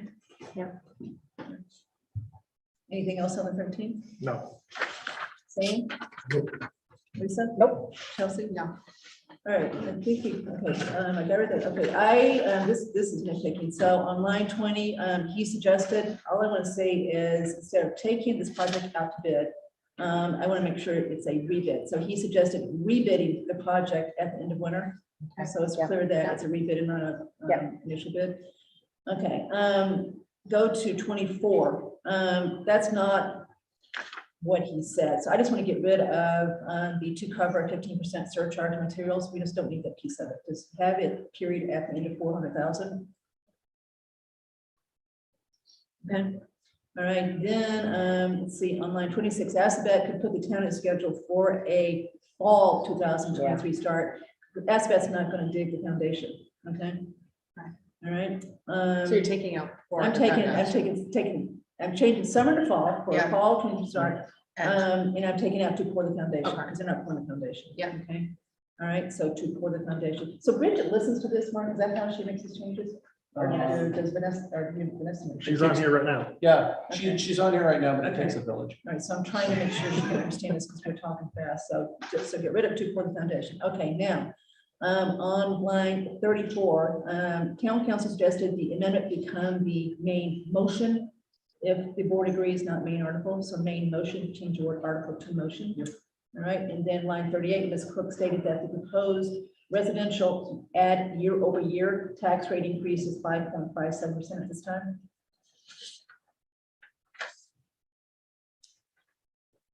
Okay, line 46, the board agreed not use ARPA money to decrease the tax rate any further this year, because we have used ARPA money to decrease the tax rate. Okay, all right, that's it for me. So that's the 13th. Okay, so the 13th, 3rd, 18th.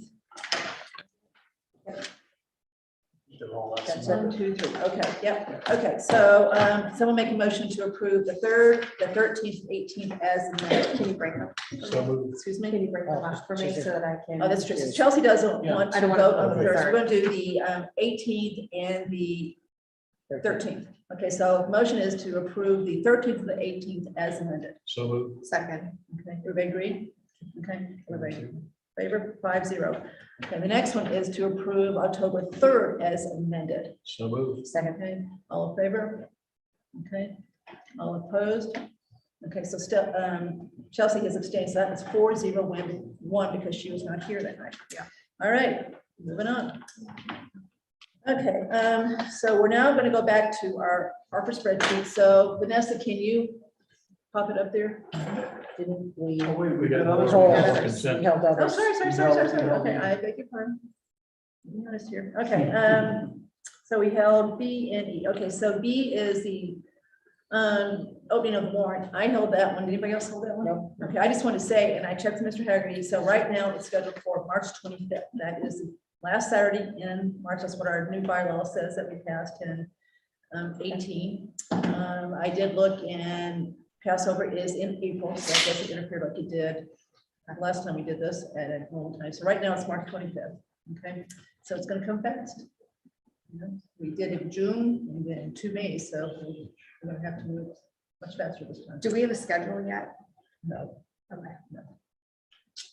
As far as Yeah, meetings, Mr. Valentine will discuss that at the next meeting. There's a Okay. couple of tweaks, I think, to it. And one of the things that I think you'll discuss at your meeting on the 15th is we've talked about going back to, I want to say, the traditional way. Ms. Hale would remember, but where instead of trying to get departments in front of multiple boards and things of that nature, we would do a Saturday where you would have select board, you'd have advisory, you'd have school, and you'd identify any other boards, committees, departments, budget that you want to see, and they will come in front of everybody and answer all the questions and do that and try to pick, sometime in January.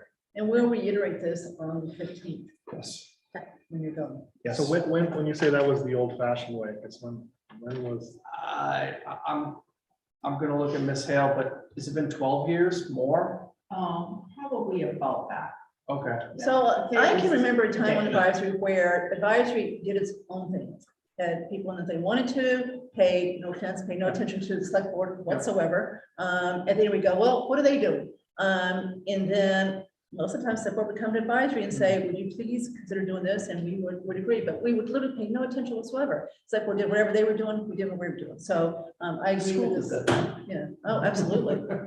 Totally. So another discussion, right? So we're trying again to continue to make this process as efficient and also to save people's time. It's hard for everybody to come at night and do these things that they do with this. So anyway, so we'll talk more in detail. And I think it's good for everybody to hear the same thing, same time, Yeah. get the same understanding. So it's always good, isn't it? Yep. Okay. All right. Okay. So next one is the appointment of the Did you member. want to vote it? Sorry. Just vote Okay. open, yeah. Okay. So sorry. So motion to open the warrant for the annual town meeting. So moved. Second. Okay. All in favor? All right. It's open. Okay. So now we're going to talk about the Community Center Exploration Committee. Remember, we basically formed this a few months ago. There's 7 members on it. 4 are specific people from specific departments, committees, et cetera. 3 are at large, right?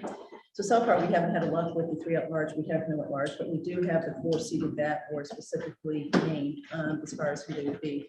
So tonight we are going to approve this, but I pulled this for a reason, not for that, but to reiterate, we need to step up our game here as far as trying to get this field as well as a couple of positions on capital, see what we can do there. Yeah. So it's time to pick up our Rolodexes and call people and say, we need some help here as far as this goes. This was an ad hoc, right? So it has a finite end. Capital, of course, is not. Go ahead. and looking at the charge, said that called for a presentation to the select board by December 2022. Yeah, so that's probably not gonna happen. Yeah. This is November 1st, but they've at least got a forum now with what we do tonight, so they can start meeting. Okay. They just don't have anybody on it, but before that were designated. Okay. Should we make an adjustment to that now? I mean, that doesn't look like it's gonna I happen. don't know that we can, because it's on consent. Okay, So we could do that on the 15th. is there a time, because I know that this is, please correct me if I'm wrong, but this is related to the Neary Yes. School Building Committee. How does the timing work out? Is that That's a whole discussion, so let's not get into that tonight. Number one, I'm not Okay. prepared to answer it. So it is absolutely related. Part of that project is to, if we were to close Woodward, what would you do with it? Are you going to use it for a community center, or do you want to build a separate community center? So it's all. I only raised in the context of the timing of it. It sounds like that we don't want. Well, the Neary project is a long-term project, so we're not running afoul of what they're doing. That's That all much I I can wanted. tell you. So we'll get this taken care of as far as changing the charge. Okay, so that's all I wanted to hold it for, is just to make sure it's clear that we need to find some people to sit on this committee. Okay. I'm gonna abstain from the fourth Okay. name on there, so is it up to you if you want to break it up, or I can abstain from the whole thing. I was just going to ask for a motion to basically appoint the 4 people, so why don't you just abstain from the whole Okay. thing? So I understood that. Yeah. I can do it and break up the motion if you want. So, It's fine, you can do it all together, that's fine. okay. So go ahead, make the motion. I move consent agenda item E. Second. All in favor? 4, all opposed, 0, and Chelsea abstains, so 4-0-1, Bridget, on that one. That's a good core group, so. It is a good group, oh, yeah. Absolutely. There's some discussions, okay. All right, now we're going on to ARPA. And good, got it up there. So I'm going to reverse order of the 3 things a little bit. The first 2, I think, are going to be fairly easy to get through. I'm going to say the number 2, the hazard pay for police and fire, to the third one. That's going to give more discussion, I think. Okay, so everybody remembers that John Parent came to us on October 13th and basically says, well, guess what? 325 is not going to do the trick as far as the senior center. We don't think, based on the bids that came back. He's hoping that if you revisit in the winter, that you might get a better price than you got this past time, which is well in the 400s. He only had 1 bid, and it's 458, I think. So it's well above what we had allocated. So he requested that we restore money into the ARPA designated funds to reflect probably reality as he sees it at this point. He's still going to work with the ASABAT and try to see if that will get us a better number. So we're hoping that it will. He then did what we asked him to do, which is he went to Capital, and Capital has put this back. They restored it to 400 on their capital plan. We got an email from Jason, I think today, saying, confirming that. So they've done that. So the 400 is now in the capital plan. So the request tonight is for us to do the same thing, to basically put 400 as far as what we set aside for this in the ARPA spreadsheet. Now to do it though, we're going to have to take $20,000 out of another category. So you may recall that when it first started out, it was 400 in total. But that included the money for the architect too, which was $20,000. So that left us at 380. And then we voted at an earlier meeting, I think it was May 31st, to reduce 380 to 325. Okay, so if you look at the very bottom, that's where that 55 comes from. Okay, so we have to put the 55 back in completely, and then find $20,000 in another category in order to put the 325 that's on here right now at 400. Does that math make sense to everybody? Yes. Yes. Okay, so before we vote, is everybody inclined to put it back to 400? Okay, so there's no disagreement there, right? Like that's what I think we can shoot that. So the question is, where are we going to get the other 20? Anybody want to offer where they think it should come from? We don't have our choices, I don't think, but anyway. Andrew, where would you like the 20 to Okay, come from? well, Sam, I'm sorry, I was going to mention the National Grid. I was too, Andrew. Because Sorry. I've always liked the idea, but it just hasn't. I think the chicken and egg problem we had, we would want to get some input on the environmental state of the property. We haven't been able to do that, and we probably need to pay for that. So, looking at the list of things of like, what is their feasibility of when would this make its way onto it? It's one that would need to be approved. I think even though the select board would be appropriating the money through ARPA, we need the town meeting vote to be approved by that. Because it's a transfer of land, it would still need a town meeting approval. So I think you're right. So it's probably not gonna make it onto, sorry. Because it just hasn't taken that next step to get on the March 2023. And then again, the deadline to spend all this money is, We've got it designated by the end of 24 and spent it by the end of 26. so just in terms of their real world ability to move forward, that's I would say. And I'm not sure that's the right number for that parcel either, frankly. Well, I was going to say to you, where does the 250 even come from? Do you do That's it? their assessed value. You're right. It's a little low. So it's a guess, anyway. But, you know, I guess I actually am interested in getting that one on the warrant for that town meeting and getting some traction there, but I have no idea what the number would be. That's a placeholder and that's, you know, something that I think says some flexibility. So I wouldn't argue with taking it out there. You would not or not? Okay. He's not, well, be careful what he's Okay. saying. He's All right. not arguing taking it from 250 to 230. He is arguing taking it off there. So he's saying, go down to 230 because it's kind of a guesstimate anyway. So I can go down to 230, but he still would like to see it on the warrant.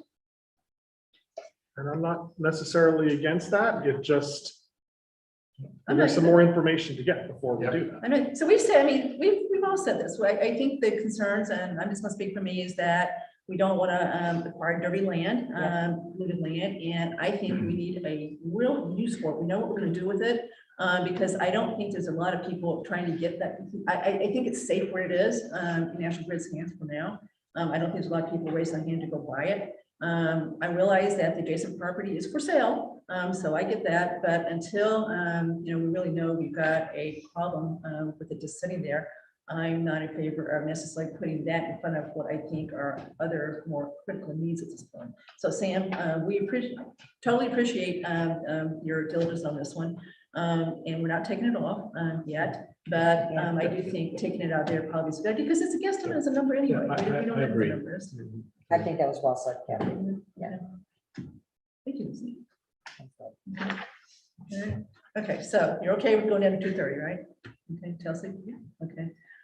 Okay, so the motion is to restore the ARPA money set aside to do the senior center addition to $400,000 from the current 325. Take 55 out of our surplus that's at the bottom, get rid of our surplus, and then take the other 20 out of the amount that is designated for National Grid property. So moved. Second.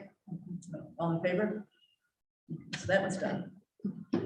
Okay, the next one, a little background on this one. So I don't remember exactly what our goal says, Sam, as far as Sam and I have been designating the, let me just call it the IT goal for fiscal year 23, whatever it says. So there were two things that the ARPA committee recommended that were IT related. One was to basically redo our Wi-Fi throughout the town, and the second was to basically upgrade our website, get new software and end up with a better product there. So that discussion is starting to percolate. MTC has spent a lot of time on that with Jay. A couple weeks ago, Sam and I, Mark, Jay, Matt Probst of MPC, and Angela Barner of MPC, we all met in here and discussed where both things stand. The request that was made of the select board through Sam and I today was to go ahead and start the process for figuring out the Wi-Fi piece. And the first step is to not ask the vendor, the ultimate vendor like Verizon, to come in and tell us what should be done. It's, you know, you're asking someone that's going to do the work. Instead, what MPC and Jay said, we need to hire a independent company that will give us, do an independent evaluation and come to and say, this is what we need to put out to bid, okay? So I talked to Mr. Malinowski of Capital. He's fine with this as far as this 10,000 that we're talking about tonight, not going through Capital because it's really not Capital. It's basically just to get this plan in place, to do the survey and come in with what's needed to be done to then put the proposal together that will then go out to bid, which Capital would then vet before it came to us. Okay, so Capital is fine per Jason with what we're doing tonight. Okay, I offered to vote pending on Capital, said no, go ahead.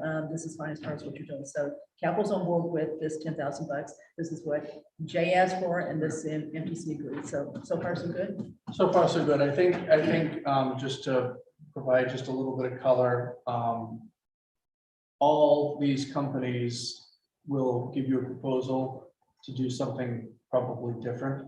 So you're gonna end up paying for how they want to do it. And rather than doing that individually, we had discussed an option, as Ms. Cook had said, to have somebody do the design for us for this not to exceed $10,000 number. And then we can take that and shop that with the various vendors so that they can then price that out rather than us getting a bunch of apples, oranges, and pineapples that don't match up against each other and, you know, creates a little bit more confusion. So I think it allows us to control the process a little bit better. Or avoid getting recommendations for that vendor's equipment approach to. And making it proprietary, correct? So it allows us to control the process a little bit more. I think that there was general agreement with the two members of MTC and with Jay that was the preferable way to go. Anybody any questions on that one? So it's $10,000 is what we'll take out of the 250 that has been allocated. Yeah, so. Okay. All right.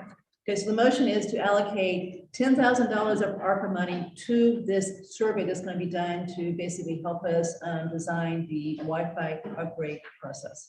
So moved. Second. Any further discussion? All in favor? Okay, so we've allocated another 10,000. Slowly but surely. Okay, so the next one is That's a quick question, how we're gonna reflect it on the spreadsheet, the tracker. well, you'll move the 10 up, okay? Yep. You'll leave that at 240 as far as what's been recommended, but we haven't voted on. So we'll move the 10 up to what's been voted on, show the day of the vote. Yes, Okay, all right. and then the remaining $240,000 is gonna be on one of those below the line, kind of, in a holding pattern category. Pending. Yep, so it's still recommended by ARPA, not voted on. Okay. So we still got a big chunk, but we're getting there. Slowly but surely.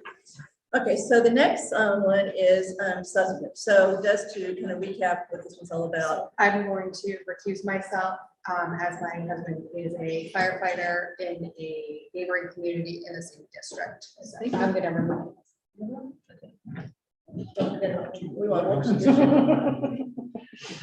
Don't go too far. Go pick up some coffee while you're out there. Just kidding. Okay, so just to kind of recap the process for those who are listening in the public, Select Board last year, when we received the $3.1 million of ARPA money, formed an ad hoc committee to basically come back to Select Board and make recommendations as to what they believe the town wanted to do with that money. We wanted to see what their opinion was.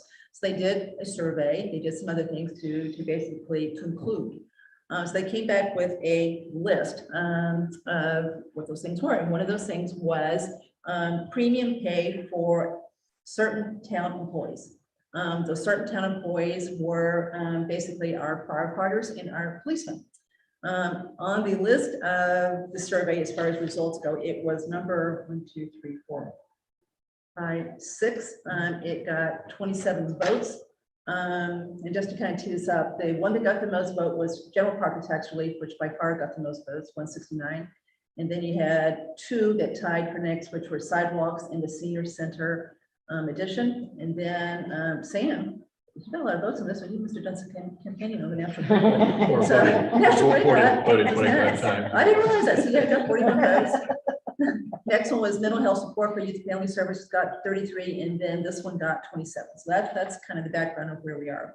So tonight, we're already, more than two years away from the start of COVID, the depth of COVID, and it seemed like it was time to basically deal with this one before we got too much further away from the start of COVID. So this is where we are tonight. So we're going to discuss this, and we're going to vote on this one as far as whether we want to allocate ARPA funds for this, if we want to change this, if we don't want to do this. So that's kind of our 3 choices. As is, no, or something in between. Okay. All right. So I thought I would start the discussion of this one with Sam. Thank you. Thank you, Sam. Throw me the hot potato. I've actually dug into this fairly significantly over the last months here in terms of following up the conversations from the ARPA committee. I followed their conversations about it, and Clearly, there's support for this.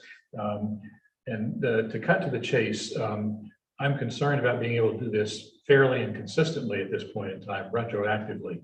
And I think that if we're not able to do that, I think we should not make these payments, and we should transfer this $300,000 to the purpose of general tax relief.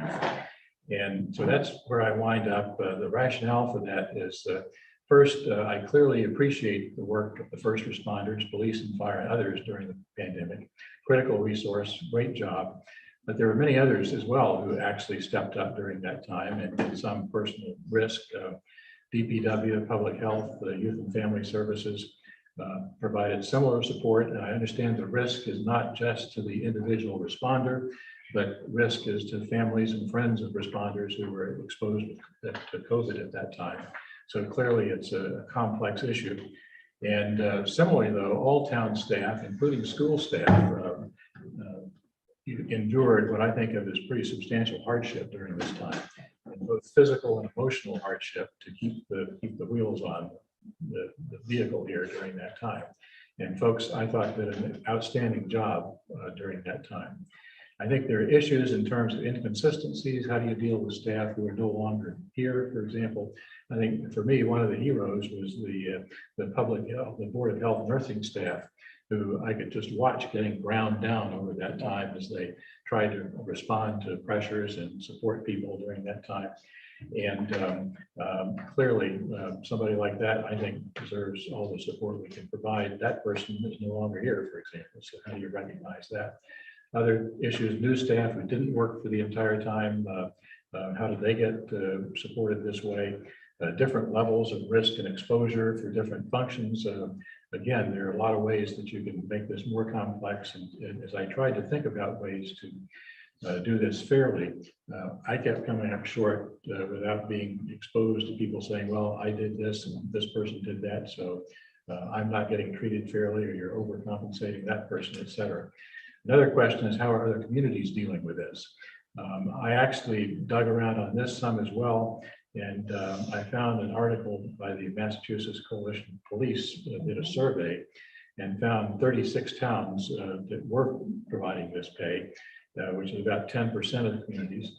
And I also had a chance through some other things that I'm doing, is to survey other towns in terms of their experience. And my results are about the same 10% in terms of people doing it. The biggest concern was that we just couldn't figure out how to do it in a fair and reasonable way across all the staff that were affected.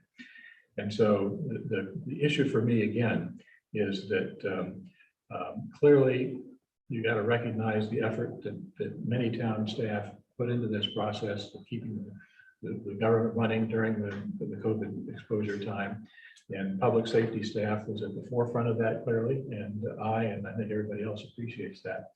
But the worst possible outcome, I think, is to do something that makes everybody mad, which is a great risk here. And I think we've seen some of that. I heard some of that anecdotally from folks who've done that, winding up trying to do something positive and helpful and leaving a bad taste in people's mouth, which is certainly not the kind of thing we want to do. So I guess that's my take at this point. Again, I'm certainly willing to listen to other views on that. I don't know how other folks feel, but that's sort of where I come out at this point. So, thank you. Lisa, you might go ahead. Sure. So I kind of, in the same camp as Sam, I also went and researched what other towns had done.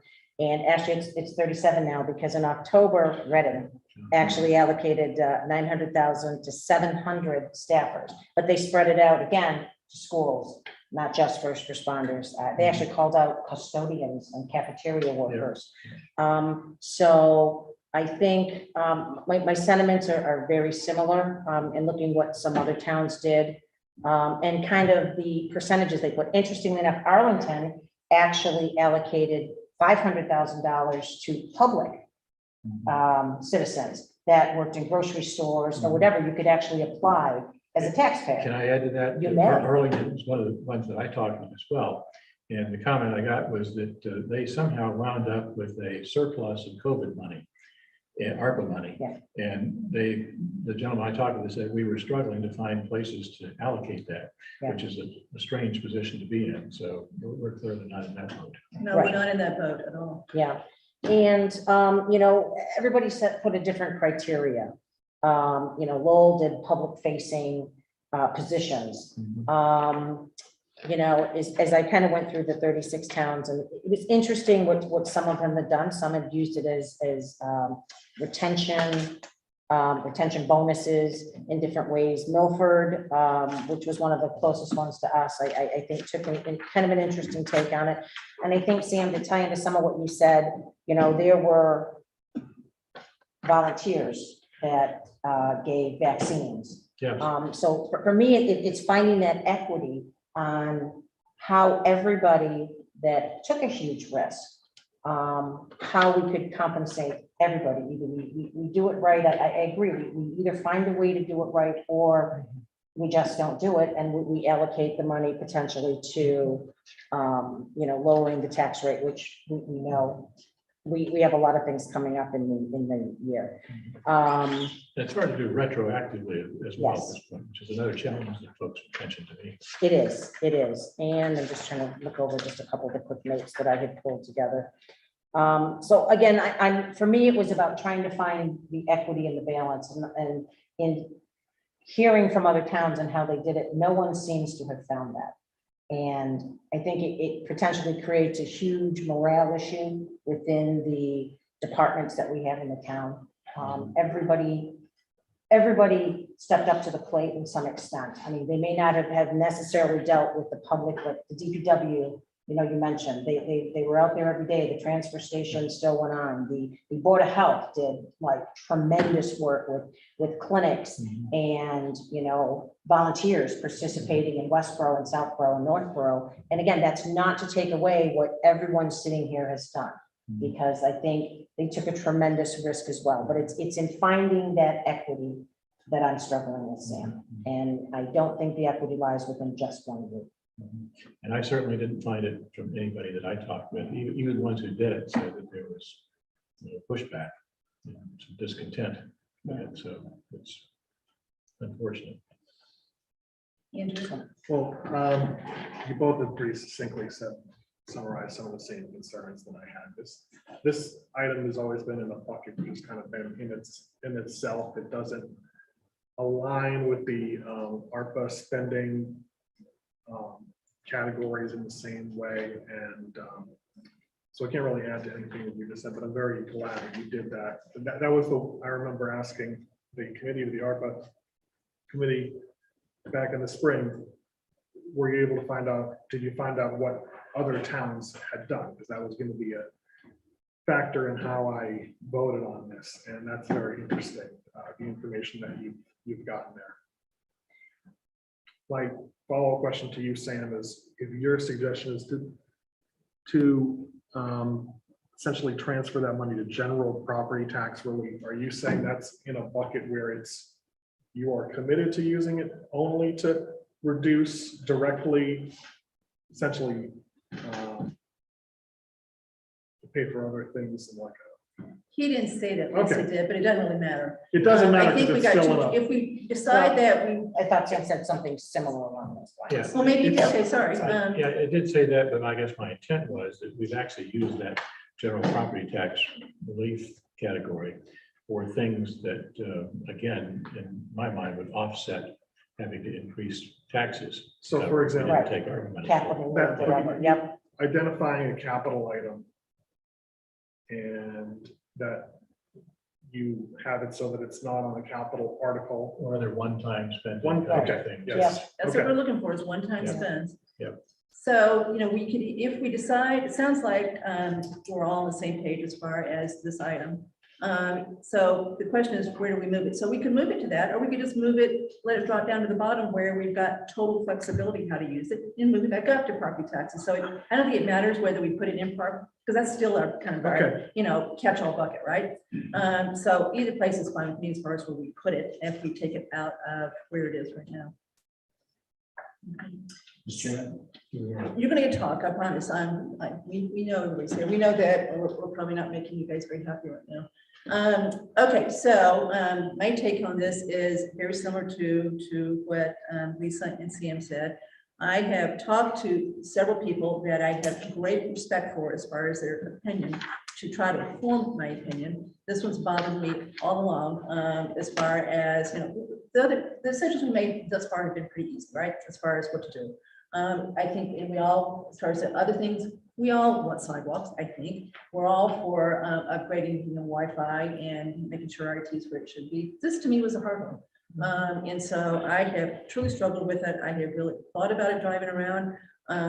In no way should anyone in this room think that we don't appreciate what was done for COVID. We know it was dangerous. We know you have dangerous jobs as it is.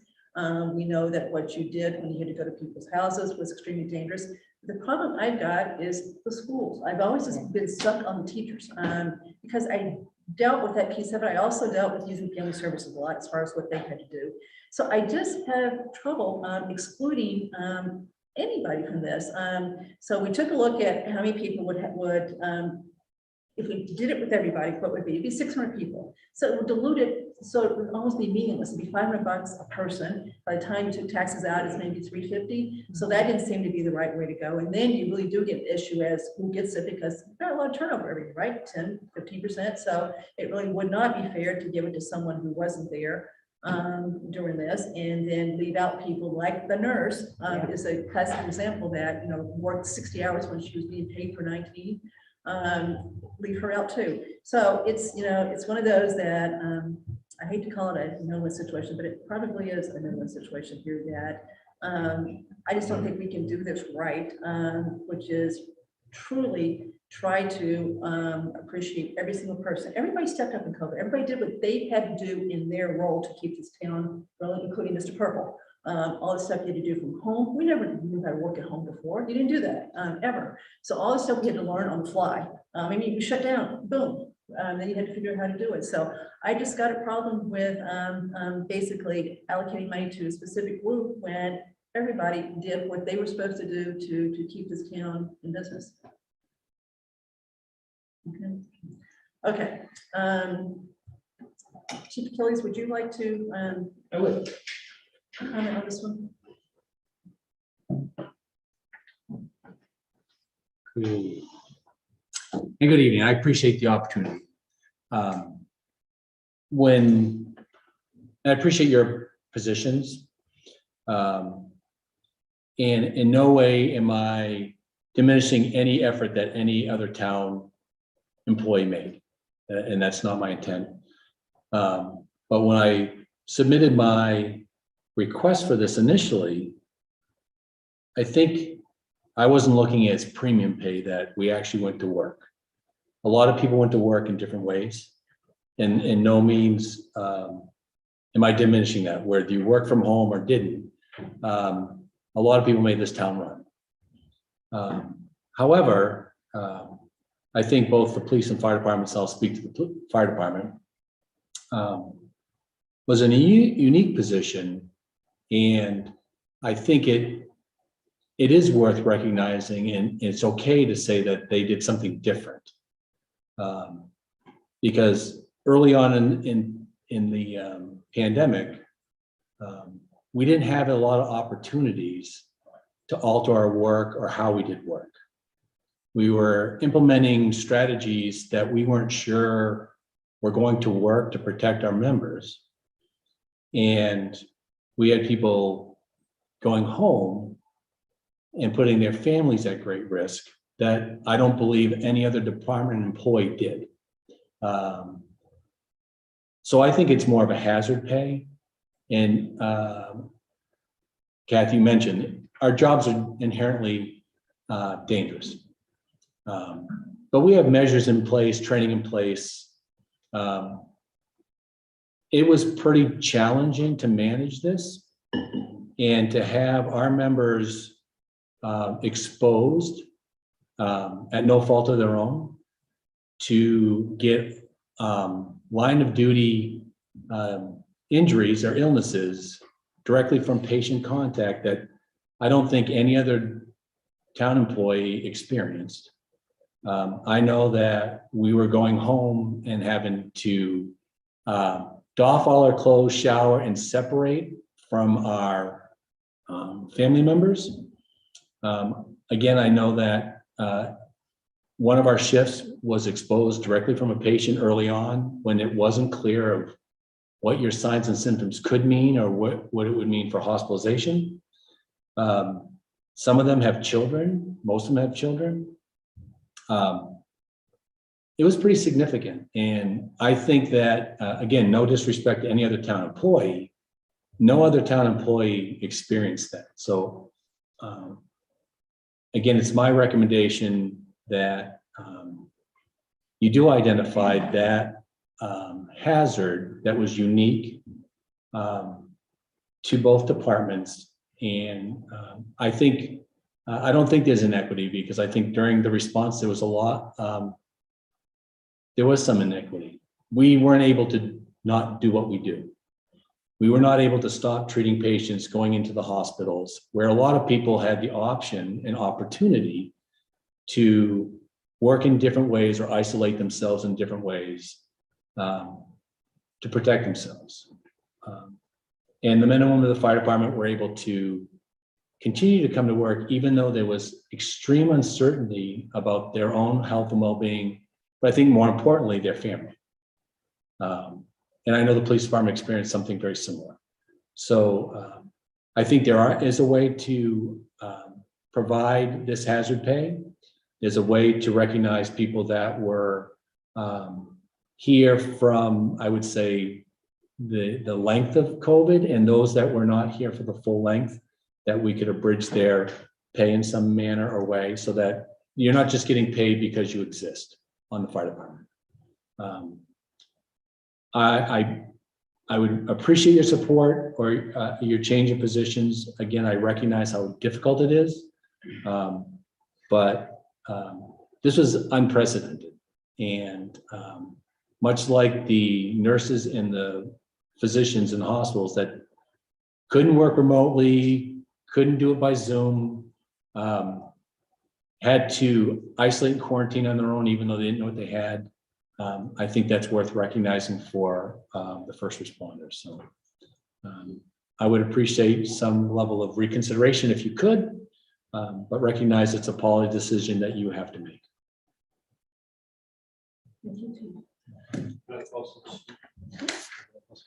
Yeah. So this is for the public. This is the public comment. So we're not going to vote till we have. So this session is for people to speak on this specific issue. So absolutely.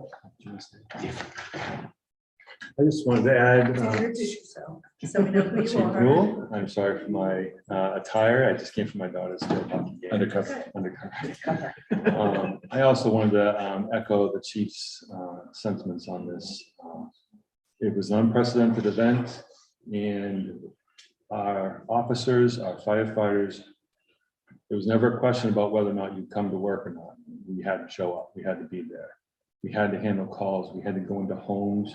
We had to wrestle with people, place them under arrest, spitting, close contact when you do arrest somebody and have them in a cruiser with you, breathing the same air for the whole length to get them to the police station. Inherent risks at a time that we really didn't know if we were going to get sick. We would see officers on the news that were dying from this. I believe there was a Rutland officer, fairly right from the beginning. I had officers that were highly stressed. It was just a real unknown and a very scary time for both of our departments. And that's why I do agree, it feels more like a hazard pay than it would be a premium pay. These officers and these firefighters, like I said, they came to work, they went home to their families. In a full disclosure, I got it in January. I brought it home and I gave it to my family. So it was scary. It was a scary time, and I think that these specific, again, nothing to do with any other department members within the town. I think that these two departments were placed in a very unique, very dangerous, very scary situation. So I also would ask that you reconsider.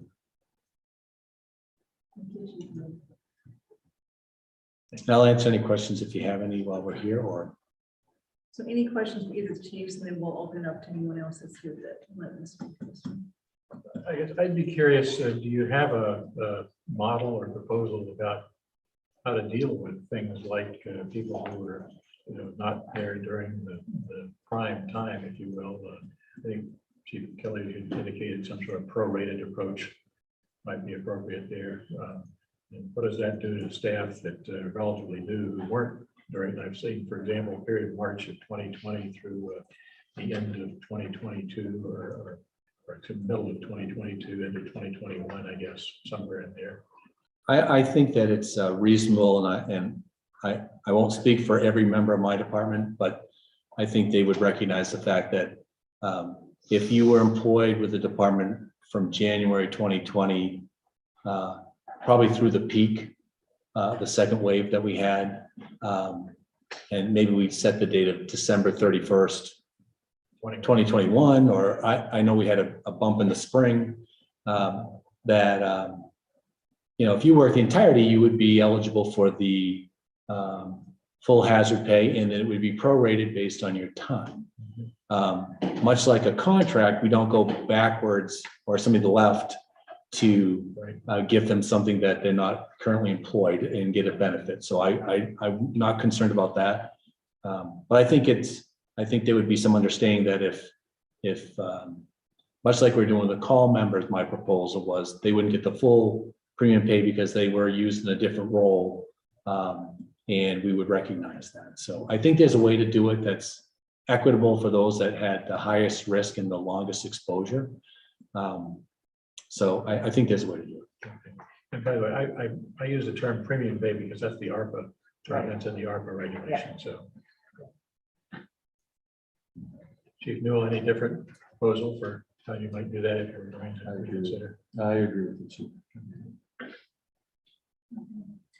Okay, so just to explain, because you guys aren't normally at our meetings, so this is the chance for public comment on the issue that we're talking about. So we just bring you up one at a time, because this device is what lets the public see what's going on. Okay, so thank you both, chiefs. Thank you, Jen. Thank you. So you'd like to come up? And just introduce yourselves, you know who you are. Good evening, Select Board. I'm Ben Wilmot. I'm the Secretary for the Firefighters Union, representing them.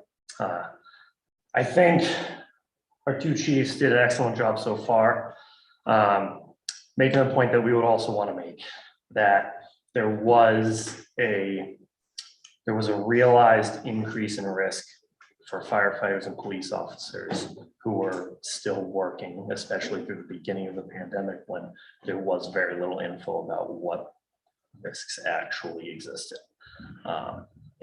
We never stopped going into homes. We never stopped coming to work. And a lot of guys in the department did take this home to their families, unfortunately. I want to ask and maybe give some guidance, if I could, about where to look, maybe to help determine what other departments have done. I know some of the ones that you mentioned that you've gone to, Arlington, Milford, their fire departments don't provide ambulance services themselves. So if we look at some other towns, if we're going to look further into how they've been divvied up, I'd urge you to look for fire departments that provide their own ambulance services, because that is another increased level of that risk to us, aside from what other departments may have faced in other municipalities. And then I'd really just like to kind of urge the board to take the effort to find a way to make it equitable among employees in town. And because I'm sure that you guys can come up with something. And I'd like to see that done to be able to really show the appreciation that the town and the board had for the services provided during this difficult time, instead of just words for it. So, Thank you. Well Thank said. you.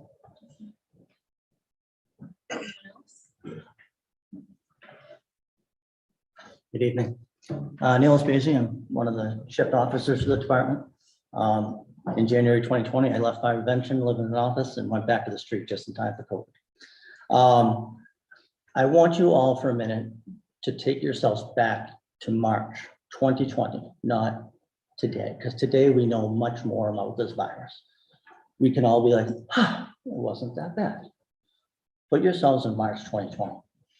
I could speak for my group. We went to a call. We were told to do screening, which we did.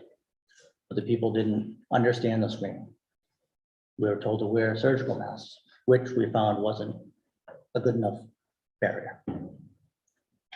My group, one day, goes to a call. We do all this. The chief calls me into the office.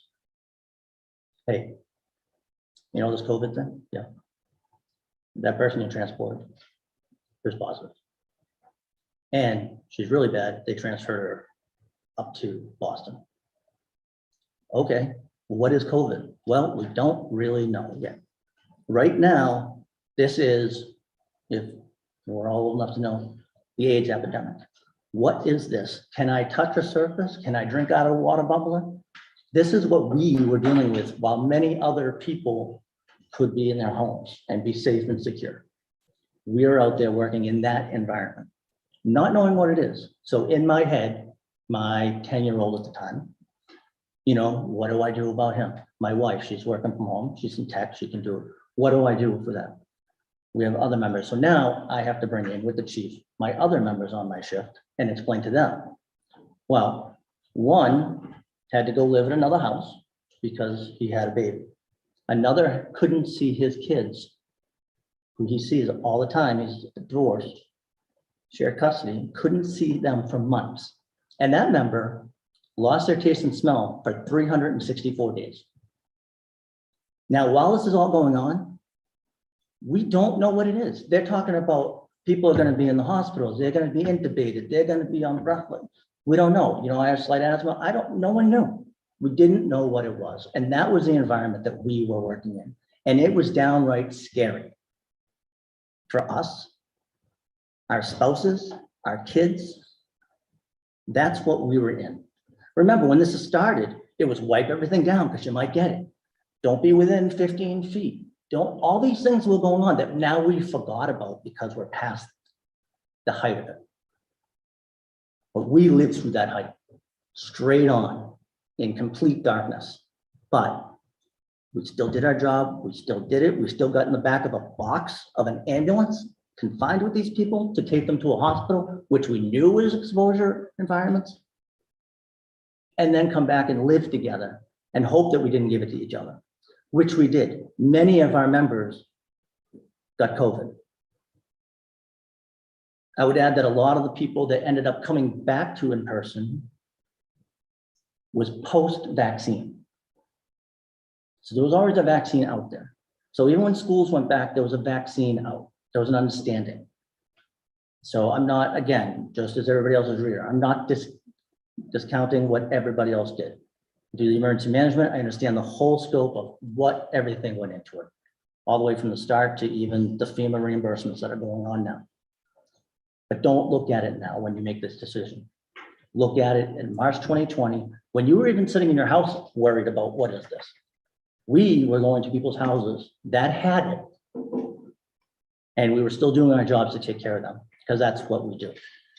But that's not really what we get paid for in that extra hazard. And that's what hazard pay is, or premium pay is. You went above and beyond the environment that you're usually signed up for. I didn't sign up as a firefighter or an EMT to deal with some virus that was killing millions of people.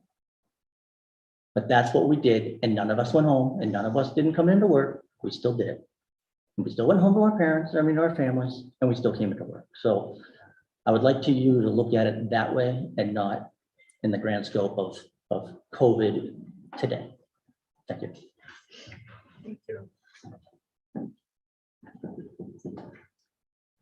So I know that the board members up here appreciate, sorry, can I just say something? Yes, you can. I gotta come up here. And reintroduce yourself. I'm still Tabitha Conway. I'm in the fortunate position of my career as a firefighter started here in Southborough. It started at the end of 2019. And my academy experience started in February of 2020. And what should have been a predetermined time we didn't end and graduate until November of 2022, which is much longer than it should have been. During COVID, we were still in the call members. Chief Achilles had protocols in place to keep us out of the building. We weren't allowed in. We were backup if we lost the whole shift. But I'm in the unique position where I can speak as a call member. I was not full-time then. And I don't want to speak for all call members, but I think most of them would agree that as a department, we stand together. So the animosity between who gets what, from my personal standpoint, isn't an issue. It's recognizing that we all stand together. So that's, I think everybody else has an equestrian. I'm not going to beat a dead horse. They've all said it pretty well, but in the unique position that I would not be entitled to the full amount, what would be prorated is peanuts over what we do recognize. And I think it's important that we recognize who was there and what they did. So that's it. Thank you. Thank you.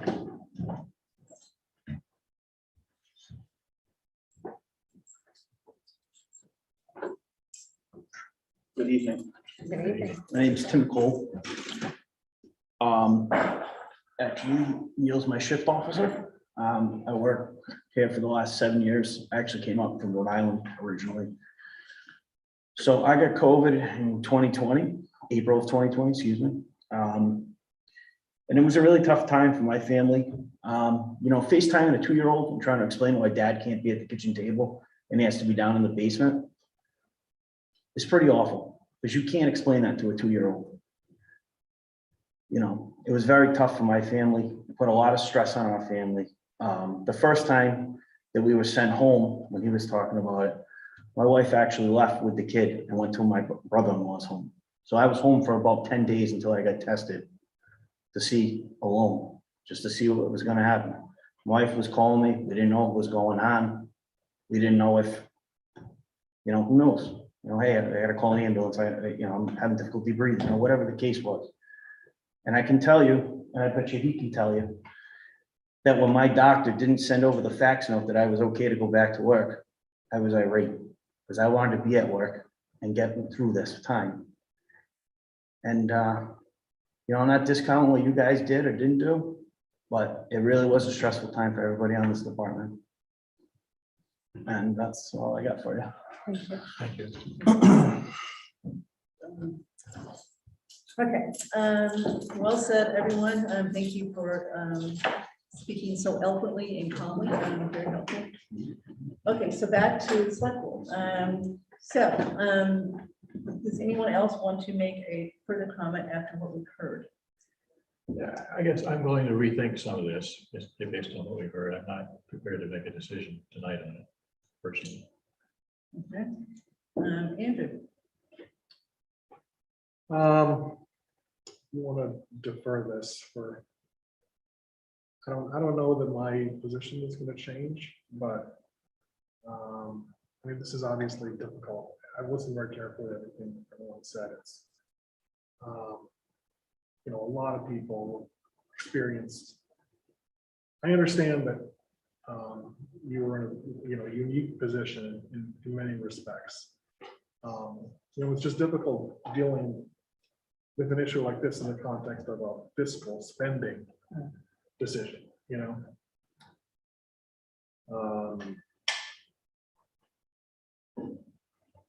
But I think that if we were to not make a decision like that on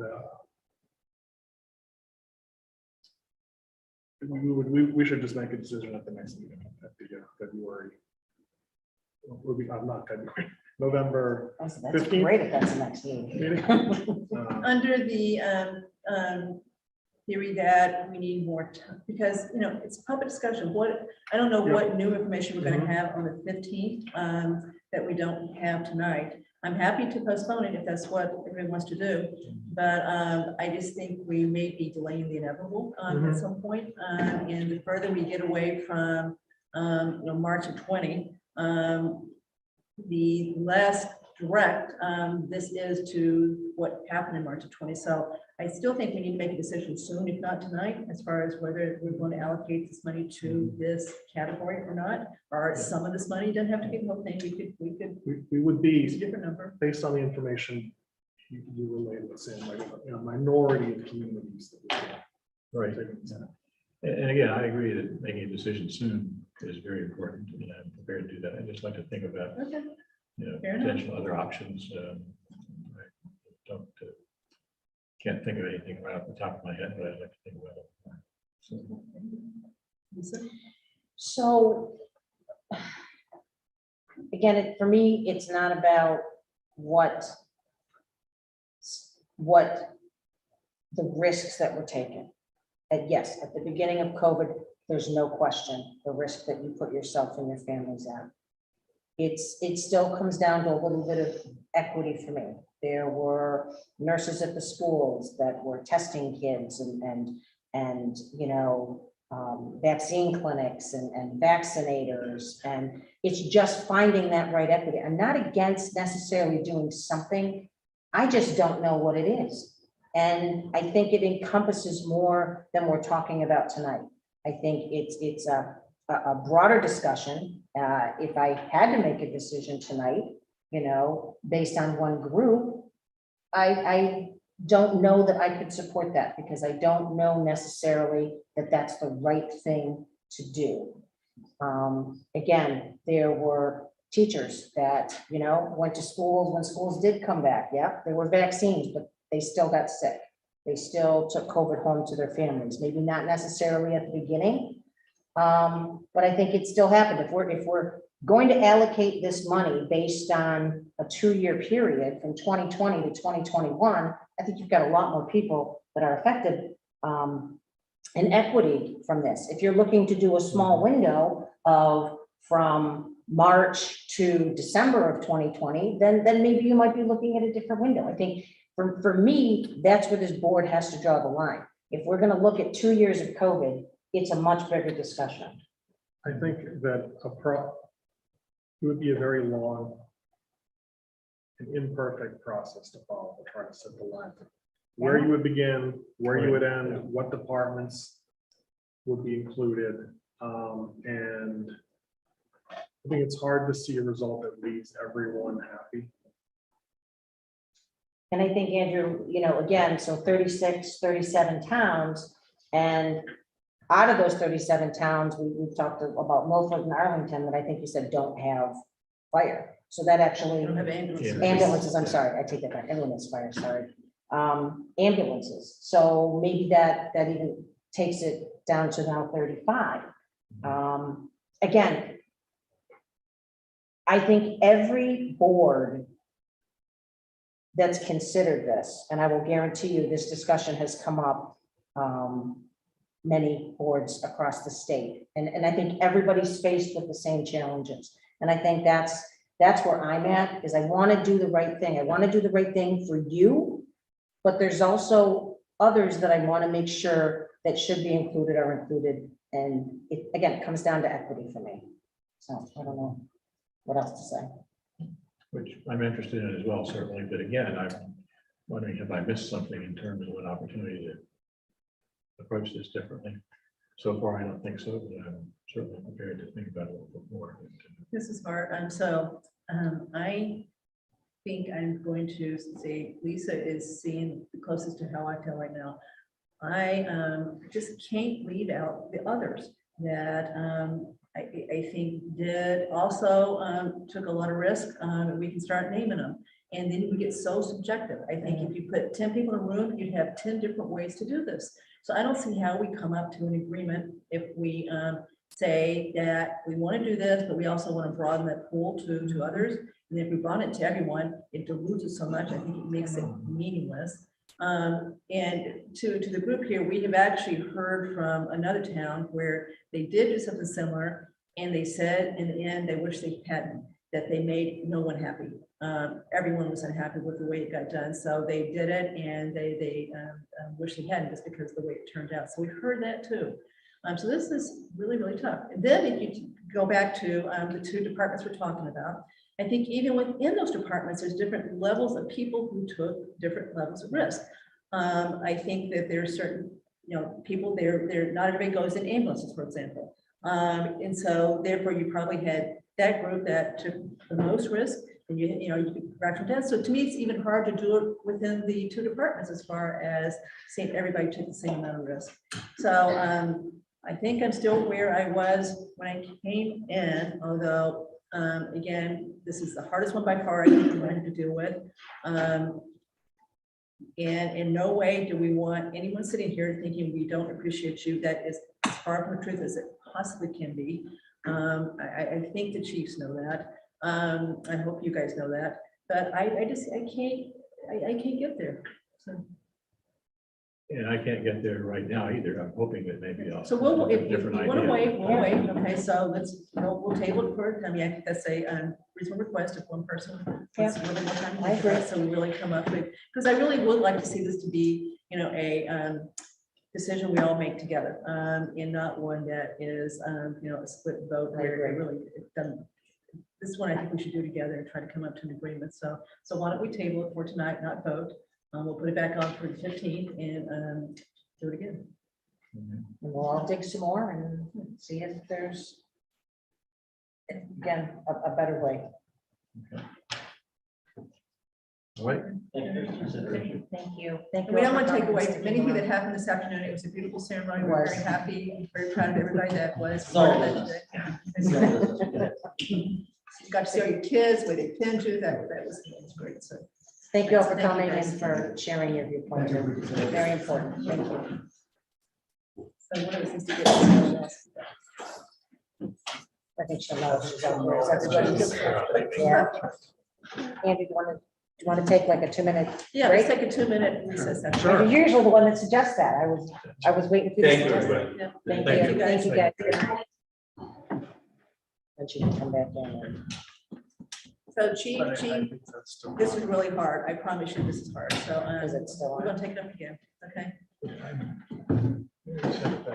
Okay. Thanks. Oh, yeah.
at the end, maybe.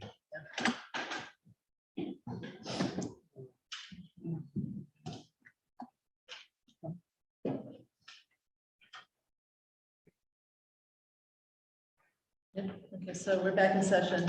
So before we get started, Marcy, I did not see your hand up until we actually had finished that topic. So if you still want to discuss that topic, you can come in at the last public comment. Excuse me? Just Roger. I thought you were gonna take her now, hang on. No. We're done. She's still in the attendee list. Okay. So Marcy, we will let, and you come in at the very end and you can still talk about that topic. Okay. All right. So on to Hopkinton. Is that next? Yes. Yeah. Okay. All right.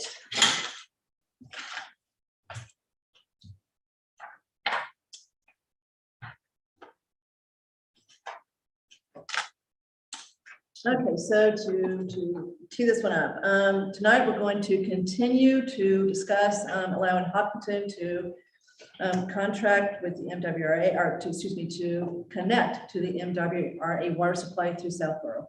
We last discussed this at our meeting on September 20th. During that meeting, we voted 5-0 to inform Hopkinton that we are amenable to attempting to strike a deal to allow the connection that is acceptable to both towns. And for the record, those contacts were made. At our 10/18 meeting, we agreed on a process to keep the public informed contemporaneously with our work by putting a page on the DPW section of the town website that will contain all relevant data and information, including public feedback. Mr. Purple and staff have made significant strides with that since our last meeting. Tonight's agenda item is to continue that discussion and decide on next steps. Before we get into the details of the next steps, I would like to say publicly that we have had some feedback that included suggestions on involving capital and or PWPB at this stage. There is no intention to not involve both groups at the appropriate stage of this process, but we are not there yet. The select board needs to first determine whether we can agree on the significant elements of a proposed intermunicipal agreement, IMA, similar to the one we have with Ashland currently, that we can discuss with our peers in Hopkinton. This is the sole purview of the select board. Without that tentative agreement, there's nothing for capital nor PWPB to vet. I think it's important to acknowledge tonight that there will be some necessary appropriation by town meeting to implement the proposed connection.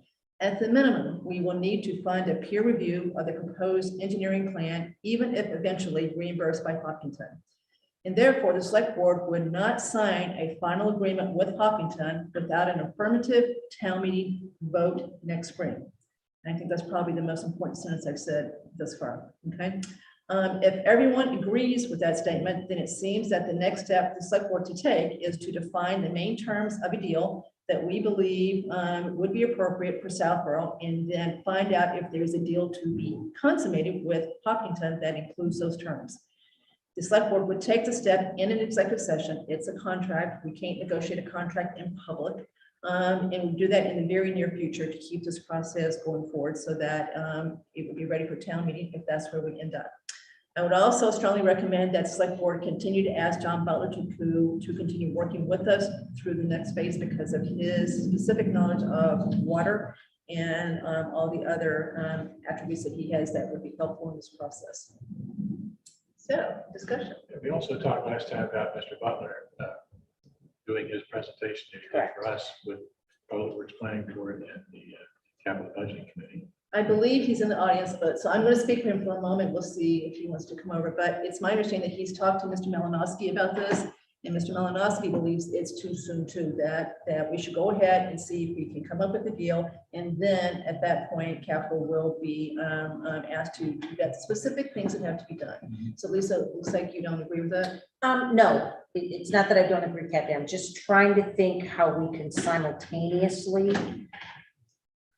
do both things, allow the public to be able to comment. I mean, the first discussion we had quite a bit of comment, you know, Sherry Wittes, and I'm not against moving forward, but I think we need to do them simultaneously. We do parallel, that's fine. I If we think- decide, so if Mr. Butler's fine with going and talking to the two chairs of the two groups, and arranging a meeting that he would be there to basically do the same presentation, more or less.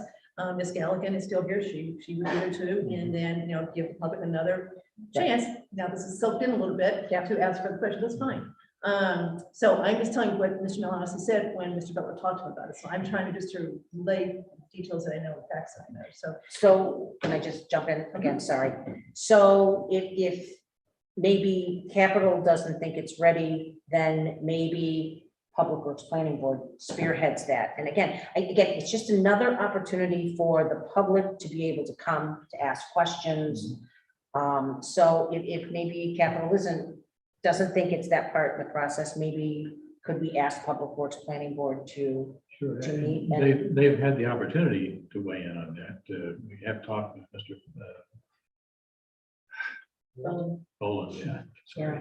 So- He has not reached out to me at least about a meeting, and I'm happy to have a meeting there. Clearly, more input, the better on this stuff. And I think one of the things that we've mentioned at one point in the past is to put together an FAQ for questions that have come up. There've been a lot of questions raised that I think are based on some misinformation. And the more we can do to inform people that we're not running out of water, for example, and water pressure is not going to go to zero in Southborough if we do this, those kind of concerns I've heard. So I think we can help calm some of those concerns by creating an FAQ. I'd be glad to take a whack at first pass at some of that stuff. Which we agreed to do last time. So Yeah. I agree that, again, we can do this all stuff in parallel, right? Yeah. So Sam, do you want to talk to Mr. Bowen about I'm convening happy. a PWPB meeting to basically ask Mr. Butler to come and then allow the public to? Or I think Mr. Murray has already actually made that suggestion, but I'm happy to reinforce it as well. Or should it come from you, Kathy, as chair of the board, as a request from the board? I think when Public Works Planning Board, when we talked about them before and why they didn't meet, and one of the things that was said is the select board didn't ask them. So Okay, so I'm happy to make a formal request to have that meeting. I will make sure Mr. Malinowski and Capital knows that's what I'm doing in case he does want to, since they're going to do it, maybe go ahead and have another joint meeting. And they can do that. At the same time, I think we still continue with our process, right? And I'm good as long as we're again, the public has an opportunity, Kathy. I think that's important. We're all on the same page. We want the public to be Given that we're going to be asking the public for money at town meeting in the spring, there's even more value in making sure people are informed at least. But again, So the one thing I just want to caveat, you don't know that yet. well, I there's a mean, good we chance that- understand what's on the table, but we don't understand what financial commitment, if any, is going I'm to be saying asked of the at town. least for the engineering, the third party engineering. Even if it's reimbursed, we still have to ask for it. So I still think that is probably going to happen. So I think it's likely that that is. And I think we all think that it should maybe be there in some form or fashion to make sure that, again, town meeting has a chance to weigh in on this. No, this is important. I agree. They did not do this with Ashland. This is different. This, everybody knows that was done solely by the select board, the board of selectmen. But yeah, I think that we believe that's where it probably should end up, just to make sure that no one's going to say, we didn't. But again, reinforcing your point, I think that at this point, there's no there in the sense there's no deal. That's right. So people have to have something to look at to say, is this a reasonable deal for Southborough? Is it something that the citizens can support, et cetera? And at this point, all that's hypothetical. And I think it is not a huge leap to get to something that is pretty tangible and get some feedback from Hopkins to say, you're crazy, or it sounds like it's going to work, and go from there. Because again, nothing worse than getting a lot of, smoke and mirrors around this thing and having it all evaporate, waste everybody's time. Or have something turn out that Hopkinton is, amenable to, paying the bulk of the expense, and there's very little cost to Southborough. And that's another substantial piece of information to have as we talk with people. So I think, as Lisa suggests, parallel tracks here. And move as fast as we can. Well, we're getting into budget season now, so there's concern about time and resources to do that. But I think that, deputize a few people to push on both those tracks maybe would be helpful. Okay, so based on what everyone has said, how does this sound? I will reach out to Mr. Boland and make a request that he convene a meeting to basically continue to look at the data that we have on this. And he invite Mr. Butler to basically do the presentation, give the public another chance to come back and ask more questions. I'll make sure Mr. Malinowski knows about it in case he wants to convene capital with that meeting, so they have a joint meeting like they did the first time. And then in the meantime, the two other things I think we decided tonight is what is our next step. Yep. So I suggest our next step is executive session, which is what we planned on October 3rd, and postponed that because of some comments we got from the public. I think we've answered the public pretty well, as far as what we've done so far. And so that's what I propose. And then I also propose keeping John Butler involved, so to help us get to the point that we think we need to get to sit down with Hopkinton.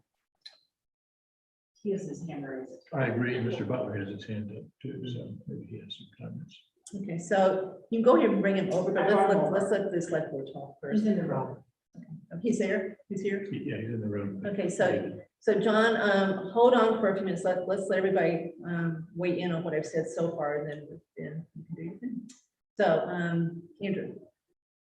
So I think the next step is, I think this is what you're saying. We should proceed to meet in executive session to talk about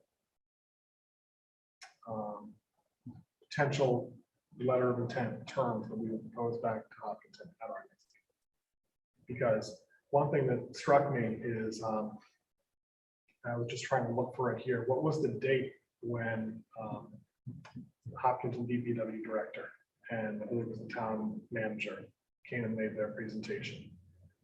So much time has passed. I think it was in June. 6/14 is when we heard first. 'Cause So we're coming up on 5 months where they haven't, other than they heard back from us a general expression of interest, but nothing. Right. I think it just needs to move forward in a more concrete way.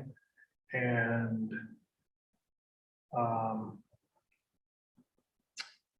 second point, I lost my train of thought. I remember my second point. Oh, no, this is it.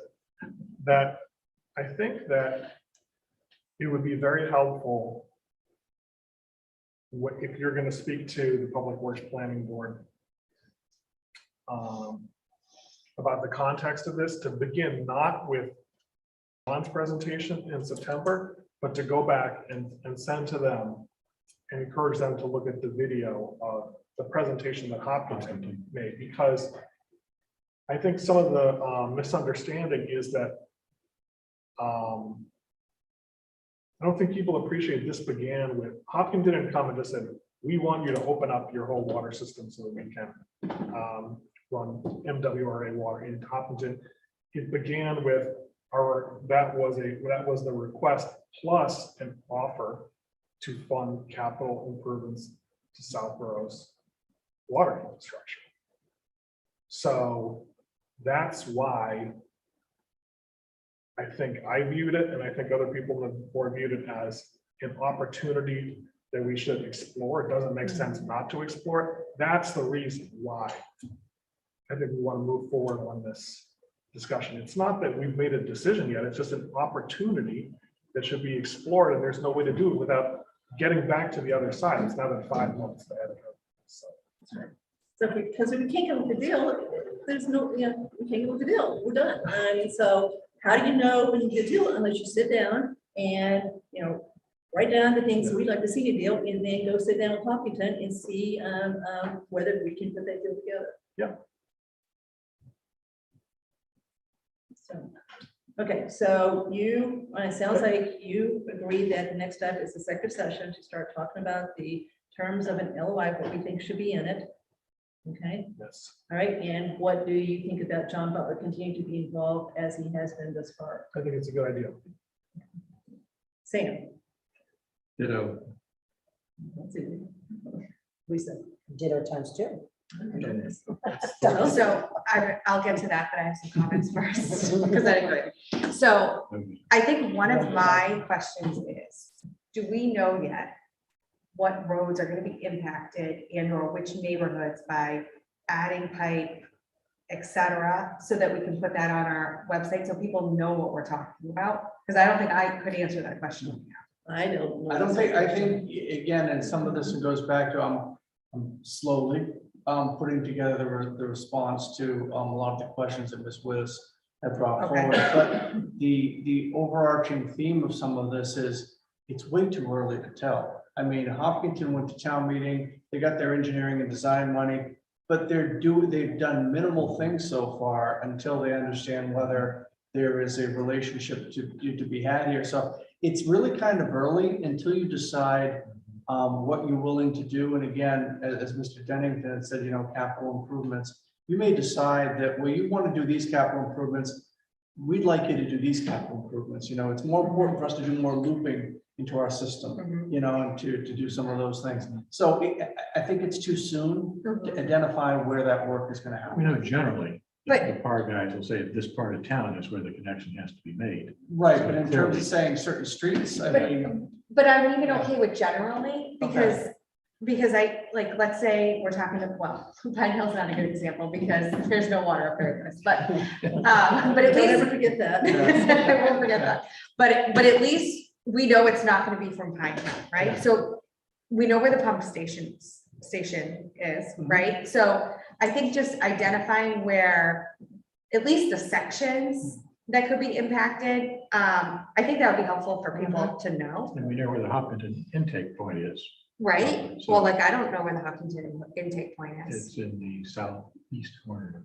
Okay, so I didn't know that, right? So I just think some of the things that could be general, but at least puts it out there, sure. right? I agree. So that's one comment. And my other one is in terms of timing. So, we're 5 people that can come up with some pretty good suggestions. I think we've had some good public input.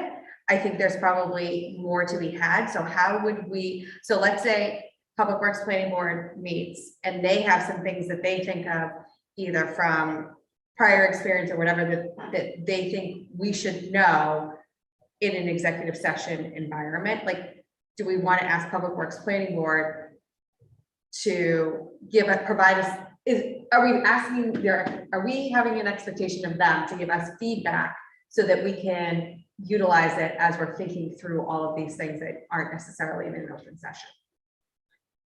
I don't see how you say yes or no to that. I guess it's certainly a possibility that after their meeting or joint meeting and with the public, that they might end up with some things that we hadn't thought about. And it's possible. Yeah, okay. But let me just say this.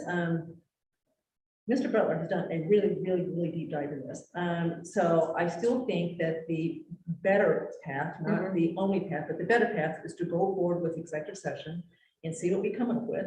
We can always pause it and say, well, now let's wait and see what happens. But I still think we've got to keep going here if we're going to get this done and be ready truly and have, advisory weigh in, et cetera, before town meeting.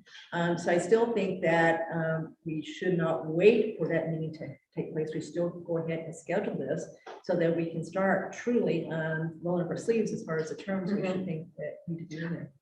I agree with you. I just want to make sure that we don't have an executive session on the 15th and we're done. Like I think we still need to have another, session. That's not, we're not saying that we're going to be done. Yeah, I think we just need to, I guess I just wanted to make sure in the directive that we're looking for some sort of communication back from Public Works Planning Board after they hear from the public and, have any other ideas that we want that so that we can utilize it. Okay.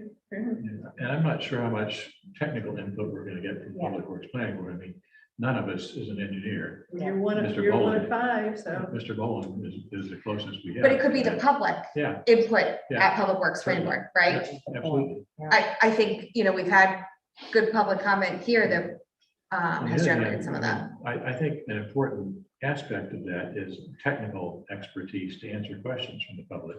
So you get some of the engineering folks, the bar person in there maybe to do that, because I think it's important to get solid technical base that PWPD doesn't have. So we can have that kind of public discussion with them.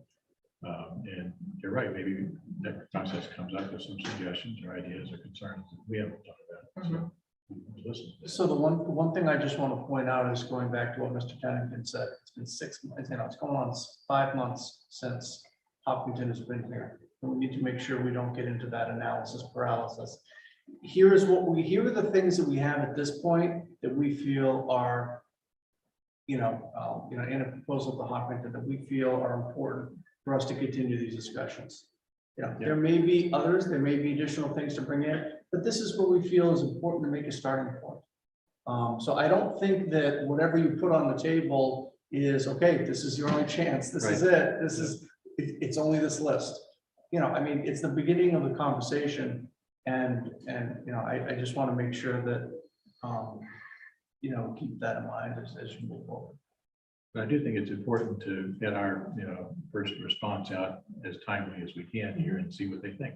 And, again, I agree, Mark, I've never done a deal where the first shot was the last one. So you gotta It's a start. work it and Start see what someplace. they say.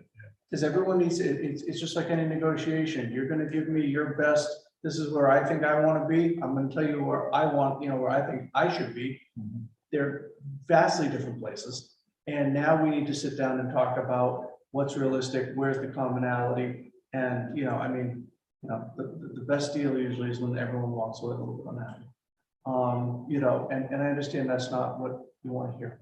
But That's reality. it is the reality, and I think, but at least if you've got a good idea, 75% of the things that here's where we need to, that are important. And if you go into that and find out you have no commonality there, and there's other things you still want to consider, then, we may be spinning our wheels here. Understanding the position that Hopkinton's in, I think that, they would be, very receptive to the discussions and to the things that are important to the town, because providing water to their residents is a base need, and that's important to them. I will just say, I'm not as stuck on the 6 months. I think however long it takes to do this and do it right and get public support is what's important. I do agree, agree with you, Andrew, though, that we've been talking about this for a long time. We need to start moving in a direction. But I'm not as much stuck. If it takes a year, and I know they have a need and we want to help them as soon as we can, but I think we just need to make sure that we do this right and there's support behind it as well. That's all. So Mr. Butler, would you like to speak? Yeah. Still on mute. You're on mute, John, if you don't know it. There we go. Well, I substantially agree with everything you said. Only thing I would, and I think it would be great if Public Works Planning Board had met on this at any time or had been meeting on it. That would be a good forum for public discussion. I would, and by the way, I did show up and talk to the Capital Planning Committee on their meeting. I think it was the 24th of October. And there seemed to be some agreement at the time that it wasn't ripe yet because we didn't have any money attached to it.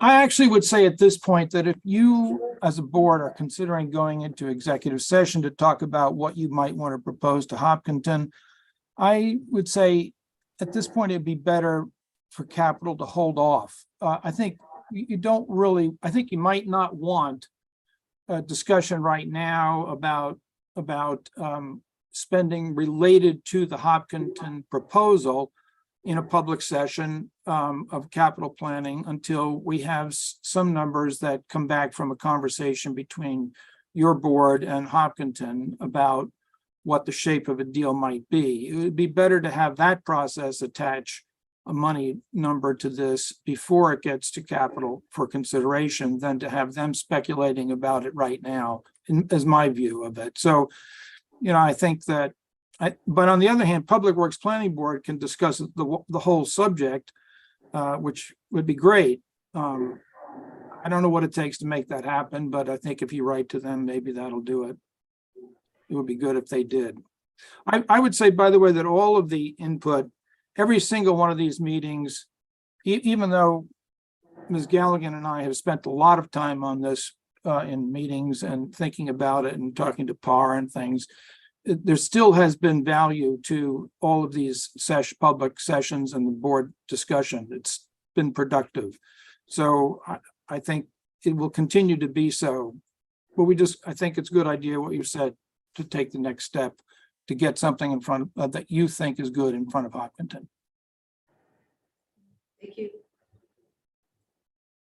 Okay, so the motion I'm going to make is to basically confirm that our next step is to discuss this in executive session and to continue to ask John Butler to assist us in this process. And ask Public Works Planning Yeah, Board. I always said, okay, Okay. and then, and For so make a public. compound motion, Okay. and I will, on behalf of the select board, request that the Public Works Planning Board basically schedule a meeting to discuss this topic. So Second. Okay, all in favor? Get rid of it, 5-0. Okay, done. Executive session on 11:15 or another date? Can you talk to everybody and We'll see what schedule- works? When are you leaving? Yeah. Okay, so let's try to get that done in the next couple of days.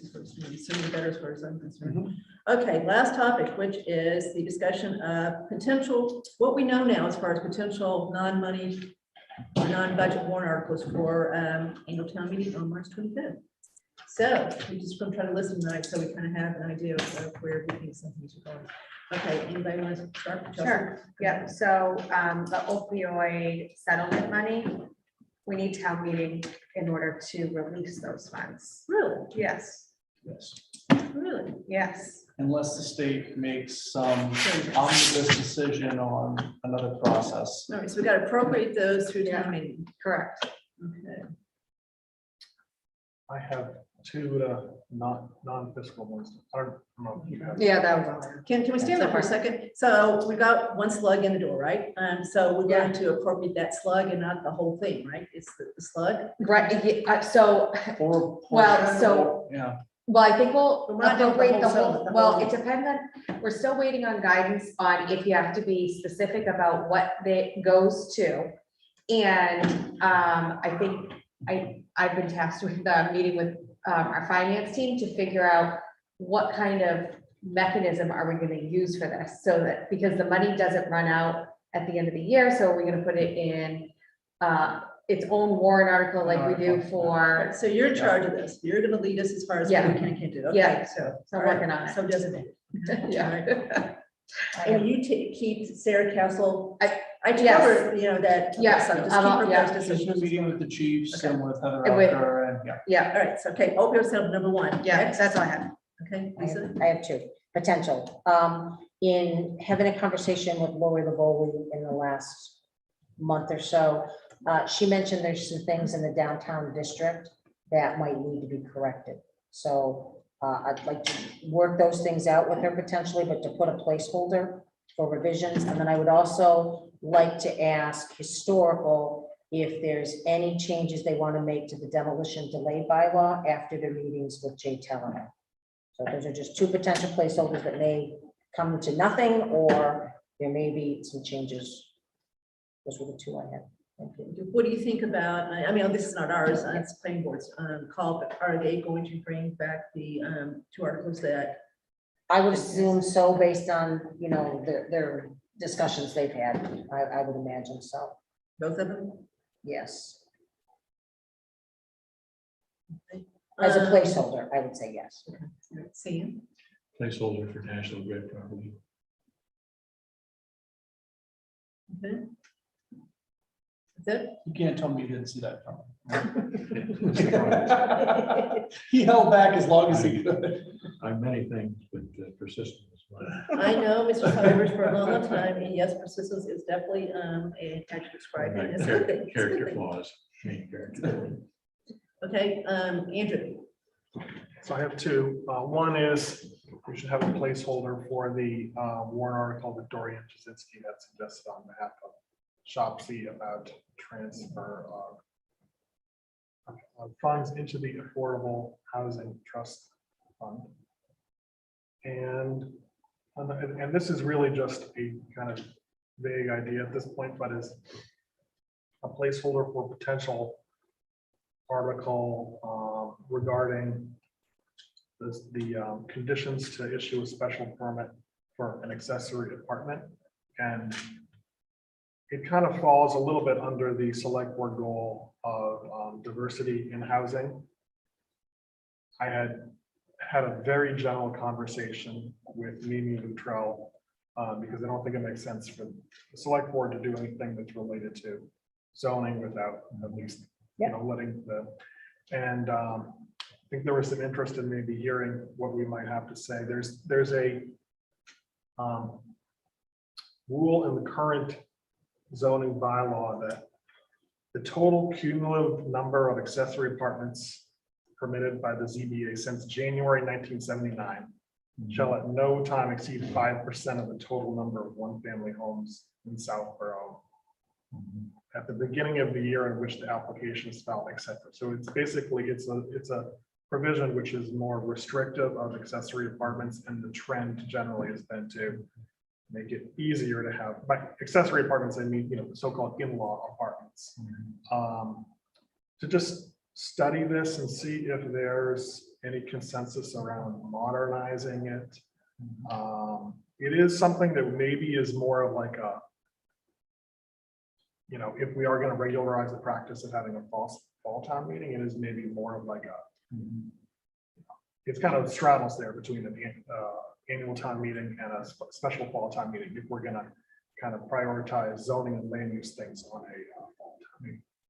Yeah, I did look at that when I was in zoning board, Andrew, and we were way under that limit. Okay. Well, it's interesting, we're way under the limit technically, but allegedly, from several building inspectors over the years, I've been told that there are a lot of those apartments out there that actually aren't permitted. Right. So we don't know exactly how many are out there. So we don't quite know where we are, but I think clarifying that would certainly be helpful. And it's my understanding that those apartments count as affordable units as far as our numerator? No, not without some question. There are a bunch of constraints around them. Okay, So they they could can, count. they could count under certain circumstances, that's right. But it's not a given, but with working at it. Do we have could probably 56 get of them out there that No, are not counted? I don't think so. Good They try. could count. Yeah. You have others? No. That triggers a couple of other thoughts, if I may. One is in terms of the MBTA zoning thing. We have some time to do that. On the other hand, it seems to be getting something in the pipeline for what we're going to do with that is worthwhile with the planning board, trying to figure out, is there something we could or should do for next spring? I don't think we absolutely need to have it, but it would be good to at least start thinking about that. And the second one is. Can I just add on your first one? Sure. I think SHOPC and planning board are going to be having a joint meeting On the 7th. Okay. So, When? okay. On the 7th. Monday. Okay, sorry, I wasn't sure if you were aware of that. So- That's on the agenda? Their agenda. MBTA zoning. Yep. Yep, they're having a joint meeting to Good. discuss it. But our So, SHOPC representative is going to keep us posted, right, as far as what we need to know. exactly. So, but again, keeping that sort of on the radar would be helpful. And if there's something we can do in the near term to begin to prep for whatever's going to happen there, would be good. Second thing, a topic that I've heard discussed for a long time on the personnel board in various ways is thinking about taking the SAP out of the warrant and basically making it the policy, if you will. And I've heard some interesting arguments around that. So maybe worth checking with the chair of personnel board to see if they want to. Yeah, and I know that there have been discussions since I've been here, and it's gone back and forth. There's been varying views of that. I think that some members of personnel board have been having a conversation with Labor Council, with Kate Federoff. Yeah. There are some things that you'll need to leave in a bylaw. Right. And then other things, because it currently exists in the SAP, that the personnel board can promulgate rules and regulations consistent with what the guidelines that are given in the bylaw. But because personnel is so fluid and dynamic, we can't just wait every 12 months or every 6 or 7 months to make a change. Right. It becomes difficult. So the question is, to your point, Mr. Starbucks, is how big of a bite do you take? Yeah. How much do you, how much change do you want to do? Yeah. And people have to have done that one in other towns. So there got to be some models out there. I mean, just for example, the town of Foxborough, Vanessa, keep me honest, it's their bylaw is about 2.5 pages, 3 pages. Yeah. And it basically prescribes, here's who's responsible for what, And, generally that, the personnel board is responsible for these things and promulgates rules and regulations in accordance with that. And again, that's, I guess, primarily the bailiwick of the personnel board. On the other hand, I've heard that discussed. I'm, I guess, interested in the argument that more flexibility would be great there. I don't have a specific plan for what that means. On the other hand, it seems to me having that conversation and at least beginning that process is a productive. I think the intention is something may come forward, so I don't think it's bad to have a placeholder for it. I think, the question is how big of a bite, Right. are they willing to look at? Another one, maybe it's just too obvious, but would be approval of the lens fund with St. Mark's. Oh my gosh, I can't believe I left that one. Wow, Same. Andrew. It Oh must my be goodness. getting late. Oh my Wow. goodness. I actually didn't even have that on my list, my gosh. Sticking on the personnel report, this is really, I've never heard this discussion before, so I've always thought that it's a terrible article as far, because, there's so, Nobody so reads full it. of detail, Yeah. and, it's so hard to explain, and then Yeah. especially when you get to the one where they're trying to, expand the ranges of salaries, when you're doing all that at once. Yeah. I've always thought it's a horrible thing to do at town meeting, so I would love to entertain maybe doing it in a more efficient way, that's more effective and efficient, so. Well, even efficient and effective, as Mark said, things are fluid during the year, and so Yeah. you've got an opportunity to hire But somebody. you got a board that deals with this all year, it prepares all this, and they've lived it, they understand it. Yeah. And you come to town meeting and a lot of people, they've just opened up their warrant, they try, and to get your head around this I know, in a it's short hard. period of time, It is. it's very difficult. It's challenging, and so most people, whether it was Steve Morreale or Betsy Rosenblum or whoever would stand up and give the presentation, there's usually not a lot of comments. That's right. In the time I've been here, I can think of two. I would argue that there have been personnel board members who have not understood it very well. So, it is complex. Yeah. And again, to me, the real issue is flexibility in terms of hiring. If job opportunities come up, you don't have to wait 9 months for a town meeting to get the right pay grade and job definition, et cetera, et cetera.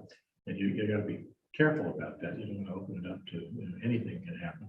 Right. I gotta believe that the current board, I think, is very skilled, and I think they could come up with some good suggestions about how much of the right to take. I mean, there is a clause in the bylaw that currently allows the board to establish a new position. Yeah. And then have it ratified retroactively Later, at town meeting. And I really don't think that the personnel board has ever felt comfortable. Yeah. So we're going to establish this position, potentially hire a person. We discussed this with the IT. And it's got to be ratified. IT. Well, and again, you remember the IT process. So again, it's trying to find that flexibility to be able, and Ms. Hale will tell you, we're in an extremely challenging labor market. So I think we need to be able to be responsive and be able to be reactive. Well, and the public health director, all that stuff, again, is a stressful process for many people. Yeah. So, All right, so And IMA, Hopkinton. yeah, so put that, yeah, absolutely. And then increasing the CPA surtax from 1 to 3%. And I have one more tree maintenance article. Good one. Yeah. What is you mean for the next slug of, like an expenditure for the next? Yeah, for more than that. To catch up. essentially support all the funds needed for maintenance of trees going forward. Because the amount that was approved at the fall town meeting, that's just based on, what was the number I heard, like? 120. That's just this amount. It doesn't include In a replacing particular trees. area. So maybe you want to take a look at, you've got your for facilities, your annual Yeah. maintenance fund and how that's used and everything. Maybe you want to start looking at having we come up with an amount that everybody agrees is the amount that we should be funding this article with every year. Yeah, and so I've been talking to Ms. Luttrell about this, so I sent her some draft wording that she has, and we're looking at the last 5 years of data and trying to think of everything that could go into this and working on estimates. Well, the alternative is just to make sure we've got a good number in the annual budget, so, Yeah. so, It's a articles are warrant different than article or budgets, a so I budget think we line. talk about it. I think one of the challenges with doing the operating budget is funding new trees and how we move forward with that. So Buying new trees, planting new trees. planting new trees and where they're going to go. Yeah. And having that roll over year over year, right? So, Well, that's to me the only difference, you know, you still want Right. to do the same, you can do the same thing, you just don't have, you know, the operating budget doesn't roll over and the Right. warrant article stays open. well, and I Finish think it. depending on when you want to plant the trees, that's where you run into issues with fiscal years turning over. All right, so okay. All right, so that's a pretty good list. A related one to that, one, thank you, Jason, You're is that welcome. Lisa and I have been talking with about the ADA Yes. compliance thing. And I guess, obviously, there's a long list of projects there, but it seems like having some sort of a reliable funding source to I say agree. that there is $100,000 a year, you pick the number. For ADA. For ongoing ADA compliance, and then there's some other special things, like one of the big needs, I think, is the recreational fields, and that's not Yeah. going to be a small budget item, but that's where you got a lot of public access issues. Yeah. Okay, so you're proposing possibly a separate warrant article like this for ADA stuff, right? Yeah, Okay. but again, that's sort of, I'm hybrid on it in the sense that you could do it with a simple budget line item to say we're going to fund it this way, but to Chelsea's point, it is maybe less permanent than some sort of update. Well, the rationale for doing the facilities, the 100K, is that, number one, he doesn't know what he's gonna need it for, right? The number, he has no idea what's gonna break, right, during the year, so he needs a pool of money to do that. It just made sense to do it because we know we gotta do it every year. It's in it. So, you know, there's not that much difference between doing these two ways, but okay, so we're increasing the budget quite a bit already. Select board? No, we're laying out a series of things we want to consider. Yep, yep. But But we'll reduce our operating budget to. So you have some money. So we take it out of operating budget. Yeah, Okay, that's fine. yeah. So that Well, helps. not, I mean, you're gonna need more in there. Fun, probably. You gotta have your tree warden and your arborist paid for. You can't pay for your tree warden stipend though out of that fund. That's the arborist. We have to have a guy stipend. Paid for, he or she Yes. paid for. That's All in right, my so budget. this sounds like a good list to start out with. Now, are we gonna, you're gonna put the call up, Mr. Purple, to departments? Yes, and departments, so it boards, may committees. Increase substantially, hopefully not, but. Is someone going to reach out to the personnel board, Mark, as the personnel officer? Yeah, absolutely. I mean, they're already personnel Directors. They're, Are we talking commission or committee? they are, you know, they're already well aware. And again, you know, the other thing, since we're talking about money, didn't want to talk about money, but we're talking about money. Personnel board is having a special meeting tomorrow. The pay and class study has been completed. The consultant's going to be presenting. It's a one-item agenda. They'll be presenting it to the personnel board. And then obviously employees will have a chance, you know, to come in and ask questions and comment and everything. So it should be a very good discussion. But there are going to be some monetary things, I think, that come out of that, you know, that the personnel board will look to bring forward. I don't know what they'll be. I don't know the extent of them, but this happened with the last paying class. If you remember, there were certain people who were really out of whack that had to be brought back into adjustment. It was over $46,000 roughly, I think, of adjustments that needed to be made to certain positions. And I think that there may be that again. And to what degree, we'll have to wait and see, but just putting it on your radar that I think there's going to be that type of request coming from personnel board as well.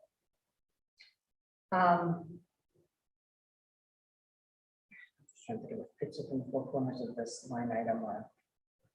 No, I don't think it does. Never mind. I'll ask you offline. It's a good start. I mean, you So if know, anybody thinks of something after the meeting, I'll just add it to the list. All right, anything else? Public comment, do we need public left? We have Two Mr. people Miller. left. Mr. Miller? Yep. Eh, He does doesn't, raise- no, he doesn't have his hand up, but he's there. All right, and No, then so- our- Okay, so, motion to adjourn, So move. Second. all in favor? All right.